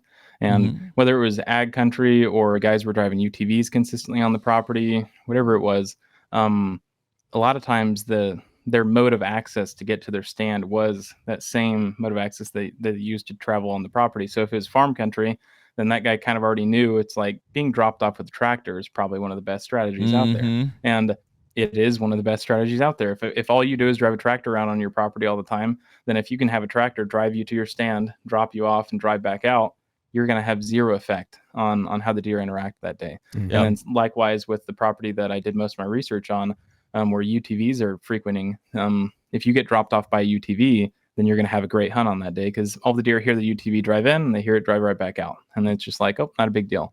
But if you're a person and you're at the end of that trail with the UTV and you park the UTV right underneath your tower, then you might not have as good of a hunt unless you're hunting in the rut. I would say pretty much everything is just thrown out the window if you apply it back into the kind of peak rut time frame, because deer are just lunatics at that moment, and everyone can get lucky. Can I just give you like a super loaded question, and then I might let you just cut you loose, and you can talk for 15-20 minutes on this? Sure. I'm wondering questions. Yeah, cool. I'm wondering if you can just give kind of a synopsis of what you observed in terms of mature buck daylight movement from October throughout most of the season. So if we say, hey, in October, mornings and evenings, we're seeing them do generally this. And then as later October approaches, they seem to move into more of this, and then through November. And then eventually, here's what I saw. Can you give us kind of a full season recap? Is that something you can do? Sure. Yeah, a little bit. And for the most part, I would say that pre-rut time frame and the post-rut time frame. So for my area, you're going to be looking at October and then into kind of late November, December, and even into January for some deer. Yeah. It's actually pretty similar all the way across the board in that time frame. Interesting. And the reason is because kind of in the pre-rut time frame, you're going to have does start entering estrus, and you're going to have bucks rising in testosterone, and they're going to start showing those tendencies of cutting trails and trying to find the doe in estrus. And then same thing applies in the post-rut time frame, where a reduced amount of does are in estrus. It's pretty much the same exact story in that time frame, where they're trying to cut as many trails as possible and relocate a doe in estrus in that situation. Yep. And then where you get into more individualistic behaviors is that late season, where not as many does are in estrus, in fact, dramatically less. And in that case, they're probably fawns that have hit critical mass around 70 pounds. And some bucks I'd seen, they don't really have a drive to continue on. I don't know if maybe their nutritional needs are greater than the other deer, or they're wired differently mentally, but their home range shrinks and they kind of start focusing on themselves over going out and breeding a doe. Whereas you have some deer, they're just lunatics from the beginning of season all the way until the end. And that is all they care about every single day. And they run themselves rampant that entire season. And to me, from a hunter's perspective, if you can locate or identify the individual characteristics of your deer that you're hunting, then that's going to give you a dramatic edge, because in a case where you're hunting the deer that is a lot more sedentary, and he, in that late season, he kind of reduces his home range dramatically and he stays within it because he's focusing on himself and he's living within 80 acres, then to hunt him, you're going to have to find a way to either gain entry into his home range, which is extremely difficult because a lot of times his home range is going to be surrounded by quite a few other deer, or you're going to have to hunt the fringes on him. And if you're hunting the fringes of his main core location, you're probably going to fail a lot and not see many deer, which can become discouraging over time, even if you're technically raising your percentage chance of seeing him every time you go, if you're going undetected. But if you can find a deer that's traveling those long treks all the way into late season, then I think he's the most killable deer on the property every single time, because he's constantly positioning himself in locations that are not really tailored towards him, and you can tailor them towards you to where you have the complete advantage in that situation. And then but barring those two time frames, or those three time frames where they're kind of similar, and the last one, it gets into more individualistic behavior. In the rut, it just seems like kind of take morning activity and just space it out all across the day. And it's kind of dependent upon the frequency at which the buck is deciding to bed at. Because some deer end up getting more tired quickly than others. I see some where he's running rampant early in the morning and he beds down at 8 a.m. for 30 minutes. And then he decides to get back up, and then he kind of goes back on his trek. But I think that you're also going to get into it. It's just everything's a variable with science and deer. But where if you have a higher deer density and you're in the peak rut, then that mature buck is not having to make as drastic of the types of treks as if you're in an area that has a lower deer density, and he's going to have to travel a lot further because you're going to have a lot more does. They're going to be in estrus more frequently. And like, it becomes an advantage for him, which in my opinion makes hunting the rut, if you're going to be targeting an individual deer, dramatically more difficult, because he doesn't have to travel that far during that time frame. And he's more likely to make a mistake in that time frame if he's up on his feet, but he's not going to be up on his feet near as active as he is in the pre-rut and the post-rut in a high deer density location. So you're basically talking about these deer cruising. I mean, that's that extended morning activity that we're talking about, the cruising, trying to intercept does that are in heat. Are you seeing a differentiation in age classes of bucks and how they do that? Yeah, dramatically in terms of, if we're just classifying them as mature or not mature, so kind of like 2-3 years old versus 4, 5, 6, then I mean, 2 and 3 year olds, they don't seem to have that same wiring. They almost, I would say, they almost act more like a doe than a mature buck, and it seems as if they're really, really curious to interact with and get close to mature bucks throughout that time frame. So like if you have a situation where a buck beds a doe down and he has her locked down for whatever that time frame is going to be, 8 hours to 48 hours, then oftentimes there's a couple younger bucks that are bedded just off of him. So if he's bedded within 15 yards of the doe, then I'm seeing very consistently there's like 2, 3, 4 younger bucks bedded like another 30 yards, 40 yards back, birth behind him. And it's almost as if they're like waiting for the show to happen type situation. And it's a learning experience. It's the only thing that I can piece together as to what they're actually doing. And the same thing applies like going to the late season, or even I've seen it in the peak rut, which was really fascinating, where a mature buck had relocated his bed on a wind shift. And whenever he did that, he bedded back down, but he had interacted with a couple deer. He ran into like 2 or 3 does along that travel route. And then there was one younger buck, and the younger buck came and bedded right next to him. And this buck was dominant. He was a 5-year-old mainframe 8, scrapes all up and down his back, and just kind of a pretty mean looking deer. And if I'd gotten a trail cam picture of him, I would have assumed that he was just an absolute jerk. But whenever I saw him, he was bedded, and we are like peak rut in my area. It was like November 11th or November 12th. And this younger deer came and bedded right next to him. And then whenever they both decided to stand up for their evening movement, then they stood there and cleaned each other for like 30 minutes. They just cleaned one. And this is like a 2-year-old buck. There was a little kind of dink mainframe 6 or 7 with a very dominant mainframe 8 in peak rut. Wow. And they're just standing there cleaning each other and printing one another. And I thought that was really fascinating to see. Interesting. Has to be some, processing in that mature buck's brain of like, this guy's not a threat type of thing, versus something else. I would assume, Derrick, have you seen a decent amount of like actual breeding happening between bucks and does in observation? Yeah, not as much as you'd think. In fact, I had actually just talked about this with somebody. I guess I won't mention his name because we're working on some in the background. But and he had asked me the same exact question. It was just like really finding that where an actual true breeding event is taking place, it seemed to be pretty difficult. I would find bucks locked down with a doe. Yep. But like I'd said, I didn't stay all night long very often. Sure. And it seemed like whenever I was locating them, whenever they were locked down with a doe, it was either they had breeded them and then they had rebedded back down, and I'm picking up the tail end of it where they both get up and they just kind of separate and walk in different directions, like, all right, job is finished type thing. Interesting. Or I was finding them like right as they were locating their doe and then kind of shoving them into an area. I have recorded that, shoving a doe into an area and then locking her down and bedding with her. And then I would sit there for 8 hours or 9 hours the whole rest of the day, kind of waiting for an event to take place.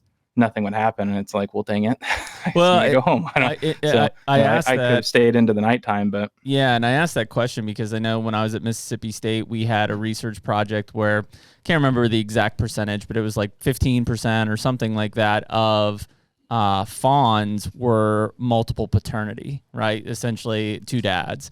And so, I assume that deer density and buck to doe ratio and all these things are going to be big factors in that, but we've all probably encountered an observation where you've got a mature buck locked down with a doe and you've got satellite bucks, right? Essentially around, whether it's a challenge or just waiting for an opportunity. And so again, that's the observation stuff that I don't think anybody's really seen, but that would be the scenario, right? Mature buck locked down with doe, satellite bucks, he's chasing one off, another buck sneaks in and breeds her like that. That's the only way it can happen, right? You would think so, and at least. That's actually the exact question that this person had as well. Interesting. So, we're on the same wavelength. So, but it's a cool thing to think of because those are, we've probably preached it on this podcast more than anything, is that, of all of the things around deer and especially around mature bucks, I think the social interaction side is the least understood. Right. We kind of understand the biology side of things. We understand that but the behavioral side to a point. But when you talk about like just the pure social dynamic aspect of things, I think it is probably pretty individualized, but also it's a complete mystery, right? We're blindfolded to that. Yeah. No, and that was one of the most fascinating things to observe with that main deer that I researched, Winter, mainframe 10. And the favorite thing that I'd ever watched of him was in the late season. It was the wintertime, and he had just done a really long, very uncommon for a lot of the deer that I was researching at this time. I think it was late December. I don't remember exactly, but there was definitely heavy snow on the ground. And he had traveled a very long trek in that morning time frame, and he's cutting trails and he's searching for does, and oftentimes he's actually full on running in some situations to his area. And it was really interesting to see. But once he made it to the evening kind of movement where everything had slowed down, his net displacement shrunk, and he kind of cooled off a little bit, then I actually included in the video where he got bumped up by those younger bucks moving into his area. And they were downwind of them, and they had a thermal advantage. So they were pulling his scent where they were located. And so they knew he was there. And then they all decided to get up out of their bed earlier than any other deer in the area and come and check him out and knock him out of his bed. And whenever they did that, it was kind of interesting to see how he reacted to it, because he kind of started pinning his ears back in some areas. And it was just kind of like a grumpy old man type situation where he wasn't too pleased at the fact that these deer had just came in and bumped him out of his bed.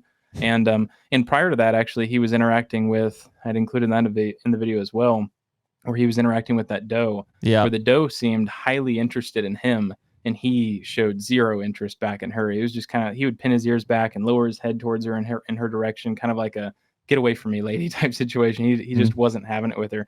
And it was really fascinating how interested all of the other deer were in him. And only him. They weren't interested in one another that often. They were really all kind of focusing around that nucleus of the most dominant buck in the area and coming to see him and try to interact with him in a way, which was really, really fascinating to see.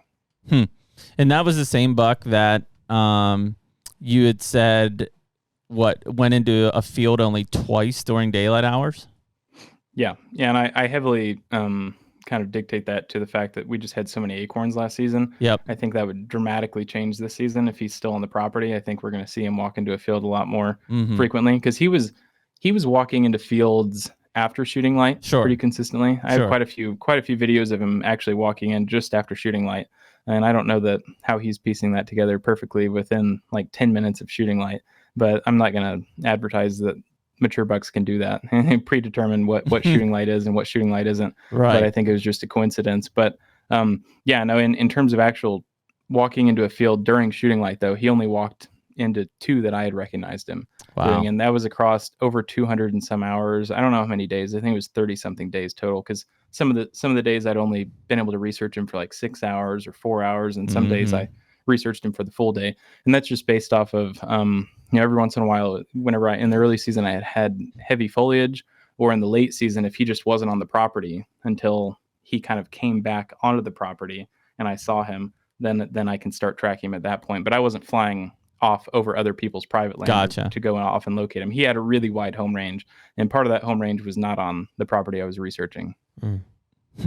That's wild. Well, they definitely know. I mean, they associate, I would assume, feeding areas, especially big open ones, with a higher potential level of danger than, where they're bedding and where they have thick cover. So they know, and they know under cover of darkness. I mean, look how they'll act like in people's gardens and stuff. It's like places they would never ever dare go during the daylight. It's like when the darkness falls, they'll frolic right up in there. They'll go sit in your hot tub and they don't care. Yeah, and I actually have a couple of videos where a mature buck would walk up to he basically made it to a field edge where he was going to have to cross the field. There wasn't really a great route of travel anywhere but through the field.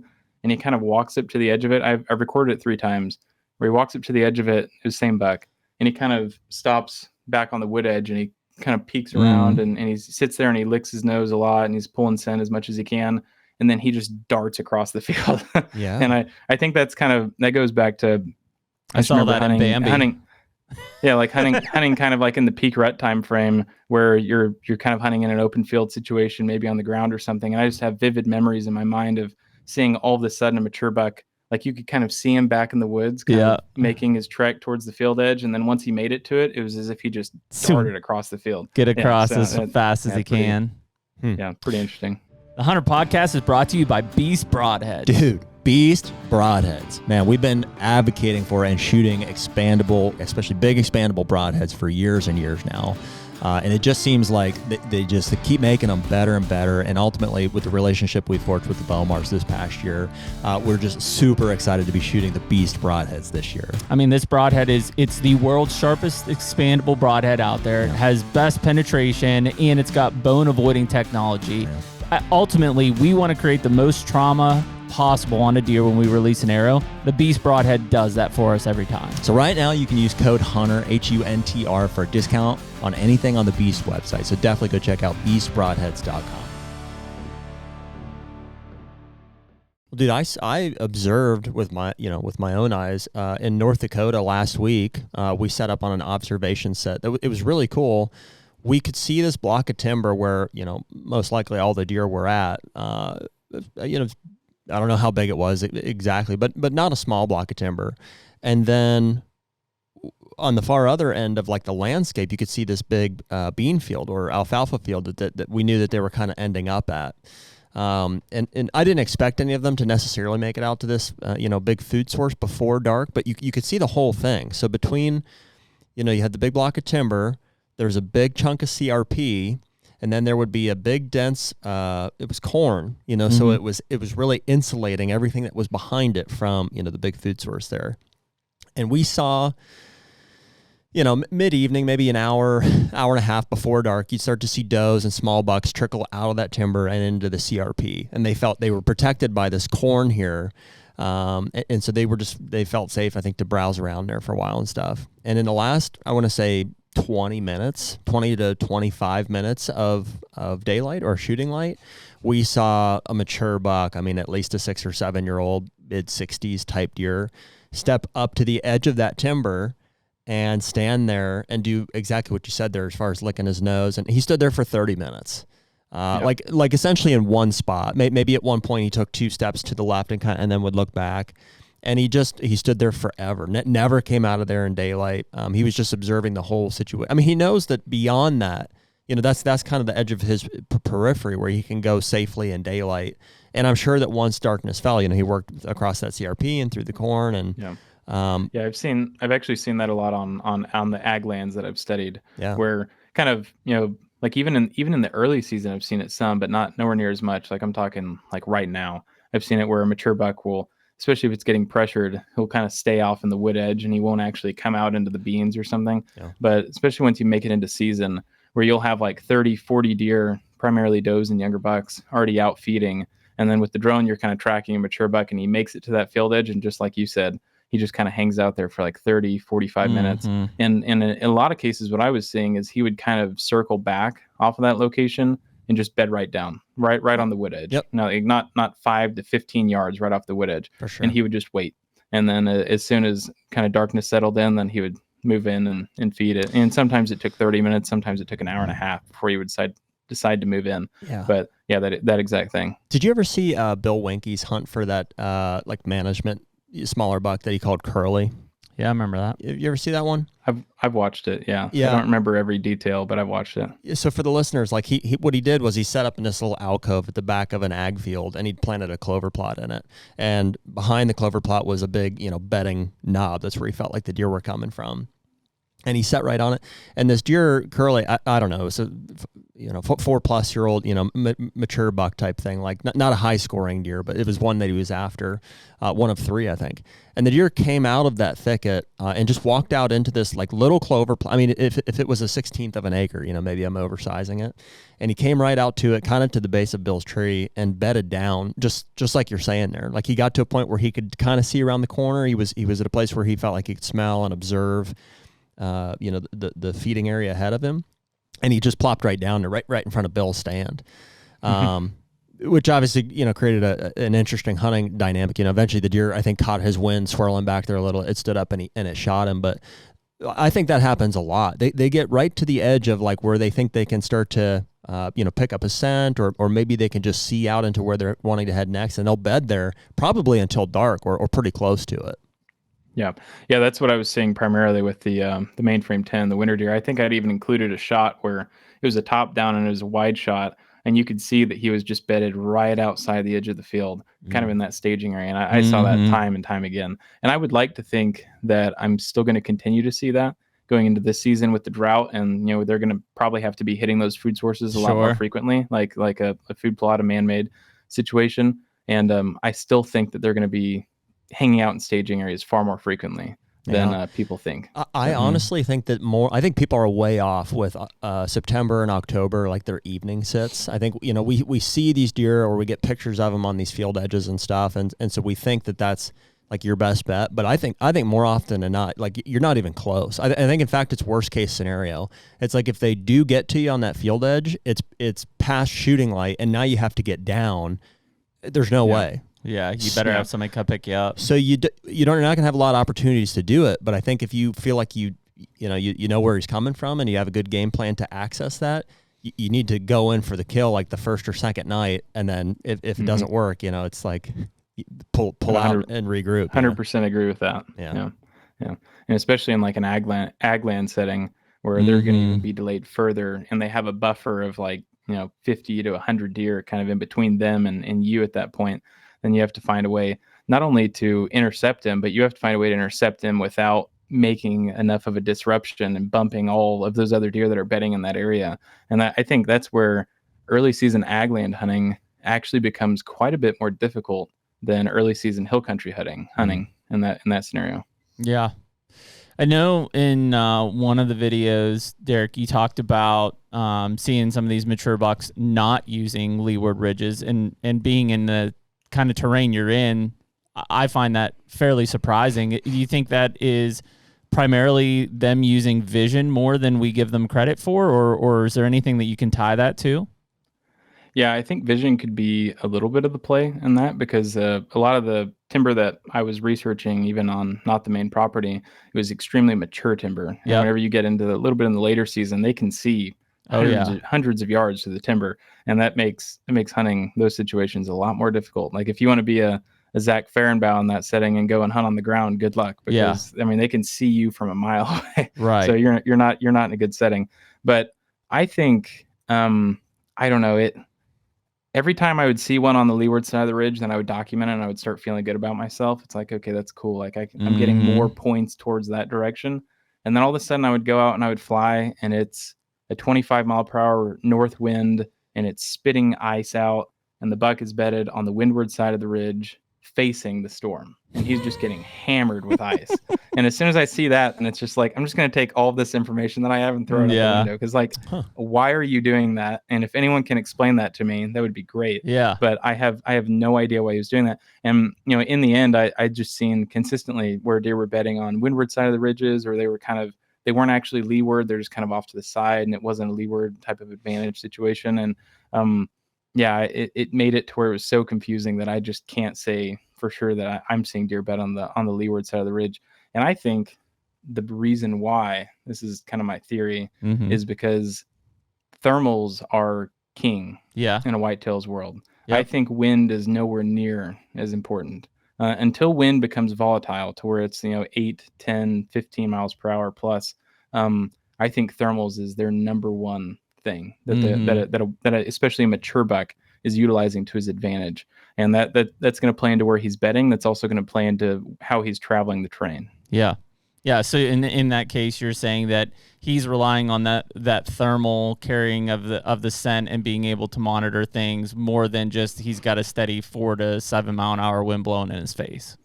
Correct. Which kind of going back to what I just said about the 25 mile per hour wind in his face on the windward, that goes against all. Sure. Because I don't think he had a single advantage bedding in that location. I have no idea why he was there. Maybe he plopped down there because he was just tired and exhausted, and it's like, screw it, I'm just going to bed down in this location. But even then, it's like, why are you facing the storm in that situation? Why wouldn't you just turn around and face away from it, even if you're in a bad bedding location?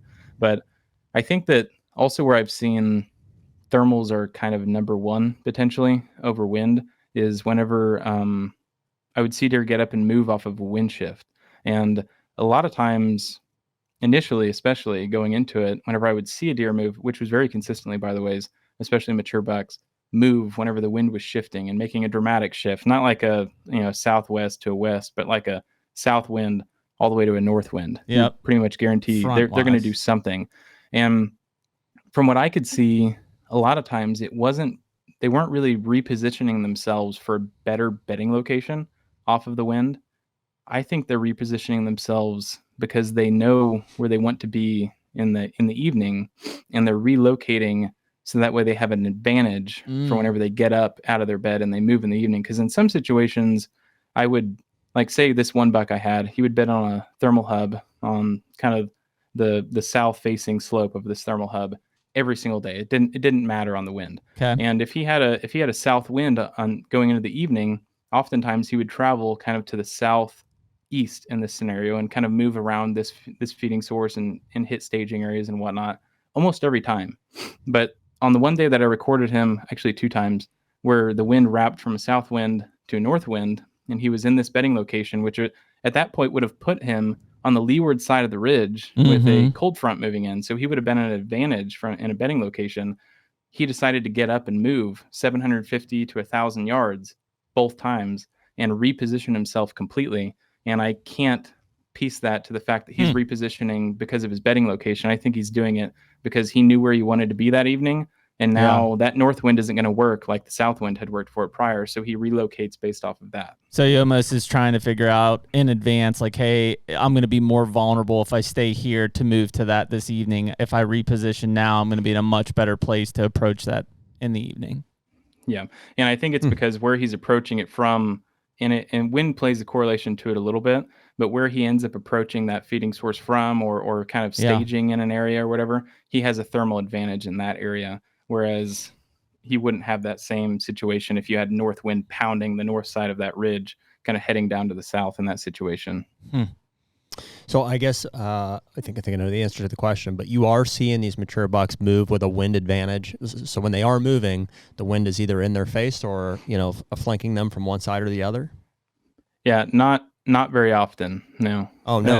I don't know if I misspoke on something earlier, but no, I haven't seen. And I think the GPS color studies, I don't remember if they said that they primarily see them moving with a crosswind, but I've seen them move with the tailwind, crosswind, wind in their face. Oh. And a lot of the times you have to think about it from the perspective of a situation where everything is terrain driven. Then they can't walk with one primary wind direction in that setting. They're maybe in this situation they have it in their face and they have a crosswind and then they have it in their tail for a second and then back at a crosswind, and it's consistently changing. So since it's consistently changing, it's not really a source that's going to be their number one thing, which is why in a situation like this, they're going to attempt to utilize thermals over everything else. Well, I guess I kind of misunderstood what you just said before that then. What I thought I heard you say was when it goes from like a south wind to a north wind, for instance. From a bedding position.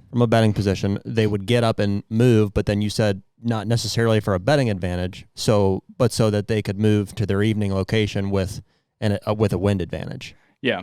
Yeah, I guess I did say that, but I'm not 100% sure that really where they were at in the evening was due to the wind advantage, but I think that it was more due to the fact that on the south wind it was like a 3, 4, 5 mile per hour wind, and then that north wind coming in was like a 10 to 15 kind of mile per hour cold front. Okay. So it was going to adjust the thermals and make thermals more volatile at that point. Oh, so you think they're looking for an area where the thermals are more predictable?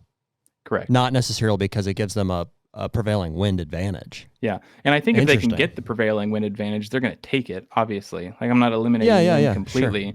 I just think that thermals are the number one thing in their picture book. Well, so here's in the field observation that maybe endorses this is I think generally I can recall, or it seems like guys have a consensus that when it's really windy in areas that are not generally that windy, that deer movement is limited, so they say, it's really windy out, I'm not going to go out today. I think through some perseverance, enough of us have hunted during windy days, and we've just found out that in the bottoms, like where the wind is not, it's not as windy down there. I've had some epic hunts. I mean, I see a lot of deer movement down in those areas that are more protected from the wind. I don't know if it's because the thermals are not as volatile down there, or if it's just they're merely protected from the wind. I don't know if you have an opinion on that. Yeah. I would think that it would probably be both. Yeah. But primarily because they're going to be at a thermal advantage at that point. Interesting. It would be my opinion. Yeah. I think and I don't know, and I don't hunt a ton of it, but like if I'm talking like flat, like Iowa or flat Kansas, where thermals are at play, but not as much versus big woods, terrain, rolling hills, and stuff like that. I think the deer just adapt differently in that. I would say, like in most of the places I hunt, which is terrain based, like they live and die by thermals 100%. For sure. Well, dude, bold statement here, I guess, but I think that's why the Midwest is so much easier to hunt in general. Flat areas, I just don't think deer have nearly as much of a thermal advantage. That's what it is. That's what it is. I would agree. Yeah, that's wild, I agree man. On that too. Yeah, it'll be interesting to see. I'm excited to kind of see what you observed this year, being a fairly strong contrast to last year from an Acorn side, from a drought standpoint. So I assume I saw a few food plots on that property. Like, I know our food plots are toast. Are those established? Are they in rough shape? Yeah, huh? I would say at the moment they're in rough shape. Yeah, I mean, I drilled them in, I don't know, a little bit before Labor Day, I think, and there was estimated rain to be like the next 2 days or something, and it was like a 60 to 80% chance. And then both times that I woke up in the morning, it was like, yep, it's gone. Kind of like whenever I did roofing when I was in high school. Every single time I'd wake up in the morning, or like I'd go to bed at night, it would say there's like 100% chance of rain. And you wake up the next morning and it's like absolutely nothing, blazing heat, 110 degrees. And it's like, awesome. That's great. Yeah, same feeling all over again. Yep. Yeah, that makes sense. Well, so so that obviously is going to be a big one, because it's like, boy, do they start to adapt to, just tougher forbs and browse quicker, because like those are the sources. Yeah, I would think that they're probably going to early on, and maybe that'll play into potentially sort of a high rate come late season, because their microbiome had already adjusted to that very woody browse, hard to digest stuff. But I'm not 100% sure on that. I don't think anyone can be. I almost wonder if like the trees know, I guess is how you would say it. Like, I wonder if they predict this or are sensing that there's this extreme drought, and for the purposes of wildlife, this year right here is the best acorn crop that I've seen. And we've had good acorn, but it's like an insane amount. Well, I think so. I've heard people say, well, they'll throw it because it's like, hey, they want to throw their seed to make sure that it continues. But you have to also look, we had a milder spring and we had a wetter spring, which probably both contribute to larger acorn production. So that would be my guess, more than the drought. Yeah. Well, I wonder. Because I mean, if you're in a drought, right, Derrick, and your acorn production isn't nearly as good as it was last year. Yeah. No, ours is nowhere near as good. Oh, interesting. Yeah. I think it's a lot of the spring. To say that yours is better. The spring, especially because we're all in areas where come March we could get a warm streak and things start to develop, especially on the oaks, and then all of a sudden late March or early April we get hard freezes, and that sets acorn production way back. So when you have a milder spring, you don't have that risk of those freezes. Maybe that is, and even to elaborate it, I think my mass production in general is better than most years. I've got like apple and pear trees that I planted. I would say that's very spring and early summer rain related. That literally I thought they were like just stagnant because I've never pruned them or anything like that. And this year it's like they're loaded with pears for the first time I've ever seen them. Yeah. And they're well of maturity. I mean, they're 7-8-year-old trees. I mean, they should have had. And they dropped all their leaves already, huh? I don't think so. All the apple trees have. I've got some apple trees that are like, well, and I don't know. Those ones, I have two that come to mind that are like dead. They died and I don't know why. Yeah. They were great last year, but I have more than that. I have mass trees that look better than they ever have. Yeah, it'll be interesting. Great year for you though. I mean, to have that kind of contrast, right? I mean, there is a thing in consistency where it's like, it's good to have consistency to build those patterns, but it's also to have any contrast come up to be able to really do a side-by-side comparison. Yeah. The only trees that I've seen this year that seem to be putting on like a similar production rate as to last season we have a couple oak trees that I've been able to go and locate that are in a little bit of a depression. Those particular ones, and they're like out in a field versus kind of tucked up in heavy timber. Those particular ones seem to be putting on quite a bit of acorns. But if you walk into kind of the deep timber and whatnot, they're not doing too great at the moment, which I think that plays a heavy role as a hunter potentially as well. Kind of if you can go and if you're in a situation like me and you can go and find those trees and depressions, et cetera, that are loading on a little bit more, then maybe hone in on them a little bit more and see if you can find a way to hunt them early on in your season. Derrick, one thing we didn't touch, what's the deer population like in that area? I mean, would you say that it's a pretty high population? Have you been hit by EHD or anything in the past that's narrowed it down? Yeah, I mean, we've been hit by EHD kind of consistently over the last, I don't know how long, but it's not really just an absolute, rise and up and all over the place. It seems to be pretty consistent that you're going to lose some of your population to EHD every year, but it's not a dramatic impact. From what I see, most of the areas that I've researched, are completely overpopulated, specifically with does. Because if you look at the numbers in the state of Missouri come hunting season through the conservation, most of the deer that are killed are bucks. Oh yeah, and there are a tremendous amount of does. A lot of the properties I'm looking at, they're like a 5-to-1 doe to buck ratio, if not more.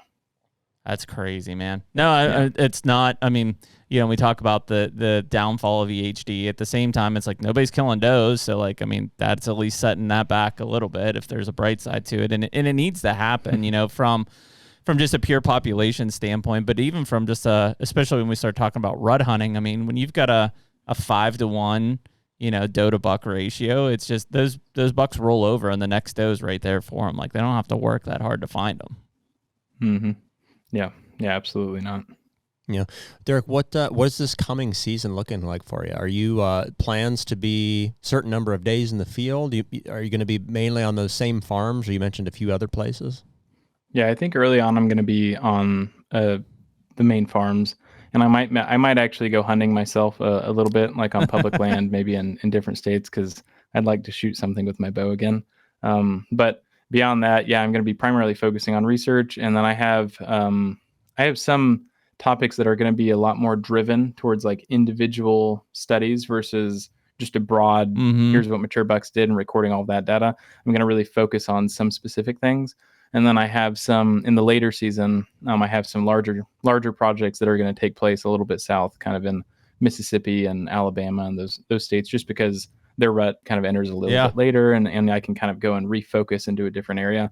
And I may have some plans to head to larger ag as well, a little bit earlier on in the season, but none of that's been set in stone. So it just kind of, there's a lot of project ideas and a lot of new tech always coming out, which is going to kind of shift how I do things a little bit, and rules and regulations. But we'll see. But definitely a lot more research this season. But I think it's going to be a lot more fine tuned on specifics versus just kind of a broad capturing data on mature bucks every single day. Gotcha.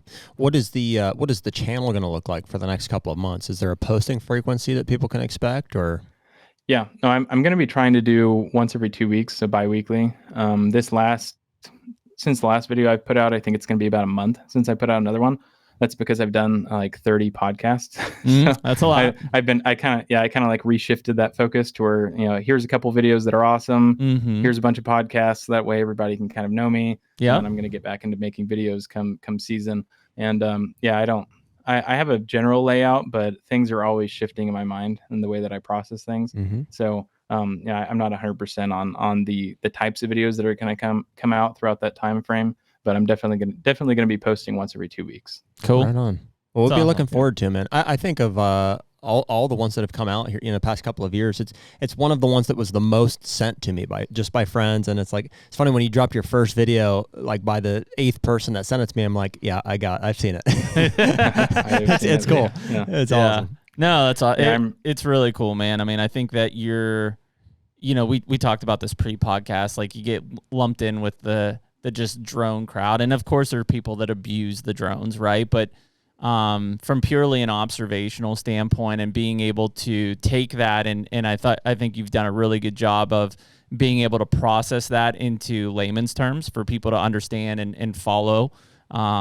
It's just super fascinating. I mean, anybody that loves, deer in general and deer hunting, it's one of the few things, like we really are struggling as a content producing community, I think, from an education side, that it's like, how many times have you watched a video and it's like, this is the 9th time I've heard about this, and maybe it's a different perspective on it, but this is truly some groundbreaking stuff. I mean, it's the first time that I've seen anything like it, and I've been in the scientific community for 20 years, and so I think it's much needed, and I think that especially to the actual hunting public out there, it's going to be welcome, because a lot of the research stuff, even if it is cool and valid, never makes it to the hunting public, right? Like nobody's going to go to the Journal of Wildlife Management and read a 10-page scientific peer-reviewed publication on movement. They're just not going to do it. Here's one for you. Yeah. Here's a really interesting topic that I would love to see. and I'm sure increasing in more and more states, it would be telling is what do corn piles do in terms of movement of mature bucks, on the landscape? Are they drawn to those, or just in general, how does that influence movement? Yeah, you'll have to balance around EHD regulations on that, because like my area, that's one reason I haven't been able to do it, because my county in Missouri is restricted in the fact that you can't place baiting sites and whatnot due to EHD, which you never could during season. But definitely during. But yeah, like going down to Texas or some of these other states where you've got constant corn feeders and whatnot all season long would be interesting to research too. Yeah, well, I'll tell you, I've got a good sized farm in Ohio and a nice place for you to stay if you need a place to come do a research project. There you go. I'm serious. Yeah. Little ag based as well. We'll put you up. There's no shortage of corn piles out here, so. Yeah, that'd be cool. I just need a little bit of money for gas, so give me like a month or two so I can figure that out, and then I can drive out. Yeah. Right on. Well, it's cool, man. We appreciate you coming on and talking to us about that. We look forward to following along with the videos that are going to be coming out this season. And I guess if anybody hasn't already, it's Whitetail Research is the channel on YouTube to follow that. Is there anything else or any other places that you want people, I guess your social stuff? Yeah, I mean, it's pretty much Whitetail Research across the board. Yeah. I've started joking that now you can actually Google Whitetail Research and I'm at the top. So it's like, no, I finally made it to the top within 2 months. There you go. Just Google it and I'm the number one thing that pops up across the board. You just have to share that screenshot with your wife and say, see, it's working. Yeah, look at that. I actually am gaining subscribers. Yeah. And, by the way, I made some money. So yeah. Well, it has been cool, man. And like I said, there's definitely been a lack of quality content that has a good resonance and value to hunters, especially. And I think you guys are doing a really good thing. And I look forward to keep watching it. Yeah. Thanks for having me on. I appreciate it. HUNTR Podcast is brought to you by Lone Wolf Custom Gear. Man, those Lone Wolf stands have become such a cornerstone of our equipment over, recently, but I mean, also we've been using these stands for a long time, even the original Lone Wolves. They're all built right here in the United States. The lines just keep getting better and better. Cody and Andre and the whole team just keep innovating and introducing new stuff into the line this year. And they've got some new things coming this year. Yeah, so this year we've got the Patriot Series, which, a lot of people are talking about this as being the cheaper, just fixed position side of things. But let's be honest, they can be mobile too, right? They weigh 12 pounds. But they're built from a value standpoint. So for guys like us who want to have 3, 4, 5 preset stands out there for certain winds, we can put this Patriot Series out there, have them ready. Nothing better than slipping up into one of these fixed position stands that's already set on the right wind. No doubt. And so this year, as of right now, you can use code HUNTR, HUNTR. It's a one-time use promo code. Gets you 10% off anything on the Lone Wolf Custom Gear website. That's any of the custom gear stuff, any of the Patriot Series. So whether you're planning on getting into one for the first time or you want to stack a big order here before the season, code HUNTR will get you 10% off. Hunt like a wolf.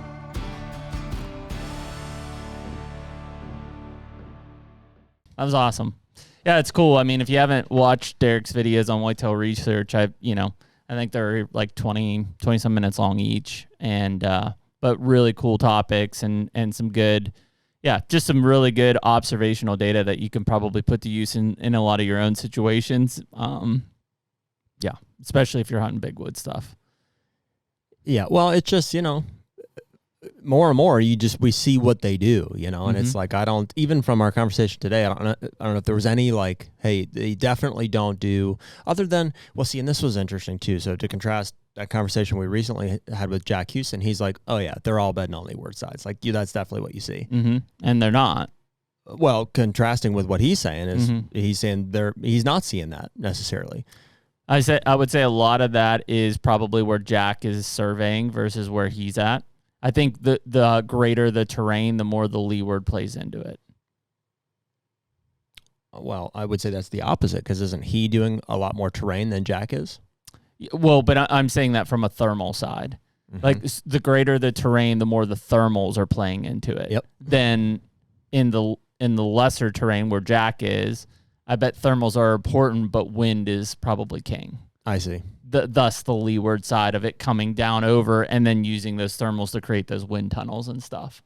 Versus where Derrick's at, it's probably banking on thermal pull primarily, wind secondarily. Yeah, okay. I'm with you. So in more topographied areas, thermals are a bigger factor than prevailing wind. Correct. nullifying the leeward side and theory. It's not because of the prevailing wind as much as it is that terrain deflects the wind so much. Like a west wind could be deflected to come out of the east in some cases, depending on the holler or whatever you're in. So I think it's just more dependable or reliable with thermals. Thermals will rise and they will fall through that where they're at from a terrain standpoint. The wind is going to be all over the place, which is why in a lot of those big terrain countries, you end up in a area and you're like, it's just doing this. And it's just because it's deflecting off of every terrain piece around you. Yeah. So it becomes very difficult for, I think, a deer and especially a mature buck to rely on that unpredictability, whereas a rise and a fall of a thermal is more predictable. I'd say where I'm at is not big hill country, but there's plenty of topography. It's not flat by any means. I see it's textbook. Like they'll bed right on those leeward knobs. I think you're more like hill country than you are like what I would consider like terrain. Yeah, I would agree. And I think that's probably why. The other thing is like they bed where they bed because you've got smaller blocks too. Like it's not like it's 1,000 acres of contiguous timber type of thing, which is what he probably is doing. But they can choose. I mean, there's enough, like I've got contiguous timber that has leeward facing sides and non, and it's, they pretty consistently are going to be on the leeward facing knob or in some sort of a terrain pocket, like those bowls that we talk about. They'll be in those too, from a bedding standpoint. And the sign is there too, and the siding. I mean, there's enough there that I do think they also use visual a lot more where you're at than they do in probably big woods. Yeah, probably. Just from, being on an edge, I'm watching a field or a drainage, like I can just see it, versus big wood. Contiguous. For sure they do. Yeah. But yeah, I mean, I think the biggest thing, and I don't think that it'll be interesting. I don't think that they're not moving a lot on October mornings in farm country as much as it's just hard to hunt them in the morning in farm country. Yeah, it has purely to do with access. Correct. Whereas like in big woods, they are moving in October mornings and they're killable as well. Because they're covering point A to point B, which is 1,200 yards, you just have to intersect them along that. And yeah, you run the risk of running into them potentially, but if they're doing that after daylight, if they're doing 1,200 yards of displacement after daylight, you got plenty of time to get in there and kill them. Well, it's just tough to do. It's tough to identify those spots that, whether it's morning or evening, it's like you're either going to bump them on the way in or on the way out in poor stand locations. Especially the field edges, which we were talking about. Right. Like some of those, I thought that was a great point of like, you almost set yourself up in a worse situation because then they're there and it's dark. I mean, if you're talking about like, those bulletproof setups that you're wanting to, everybody wants to find on their property, if you've got 10 stands right now on whatever, 120, 240 acres, something like that, it probably really is 3 of those at the max. Agree. At the max. Yep. And I'm not saying don't hunt those other, 6 or 7, maybe 1 or 2, but probably shouldn't ever hunt. But there's just so few places that are truly that dynamic. So then that's the level of aggression that you have to, assess. It's like, what is the neighbor factor? What is what's out of my control? How aggressive do I have? Because like for me, in a perfect world, if there was no neighbor influence, if there was nobody else hunting the farm, if all these things were, in my favor, I would probably only ever hunt 3 to 5 spots on that 1,000 acres. And I'd kill them all there. At a certain point in time, I would know when they're going to do it. And I'm saying that, confidently, but just as a general statement, there's those spots where they die. Yep. And they never know that I'm in there. But the reality is that those things are a factor. And so I do have to be more aggressive in some cases. And I'm putting more pressure on them along with that. But that's the risk. That's the risk assessment. Yeah. You just hope that you can be efficient so that that's right. The more pressure you put over time, the less likely it's going to happen. Yeah. Yeah. It's cool information. He's done some really cool videos. I'll be stoked to kind of follow along this year and see what he sees. It's a lot of screen time, just watching. And I mean, at first I'm like, you could see that being cool. After doing it 8 to 12 hours a day, every day, you're like, okay. Yeah. Like, I'm just going to go kill him. Yeah. I think if I put my grandpa on a buck and he passed it 3 times, and I'd be like, okay, time for a home here. Yeah. You're done. You're done. You're done. We're just going to take here's the remote. You fly the drone. Yeah, we're done. I'll go shoot him. So, but no, we appreciate Derrick coming on for episode 270, a HUNTR podcast with Whitetail Research. We appreciate everyone listening, and we will catch you on the next one. Later. Take me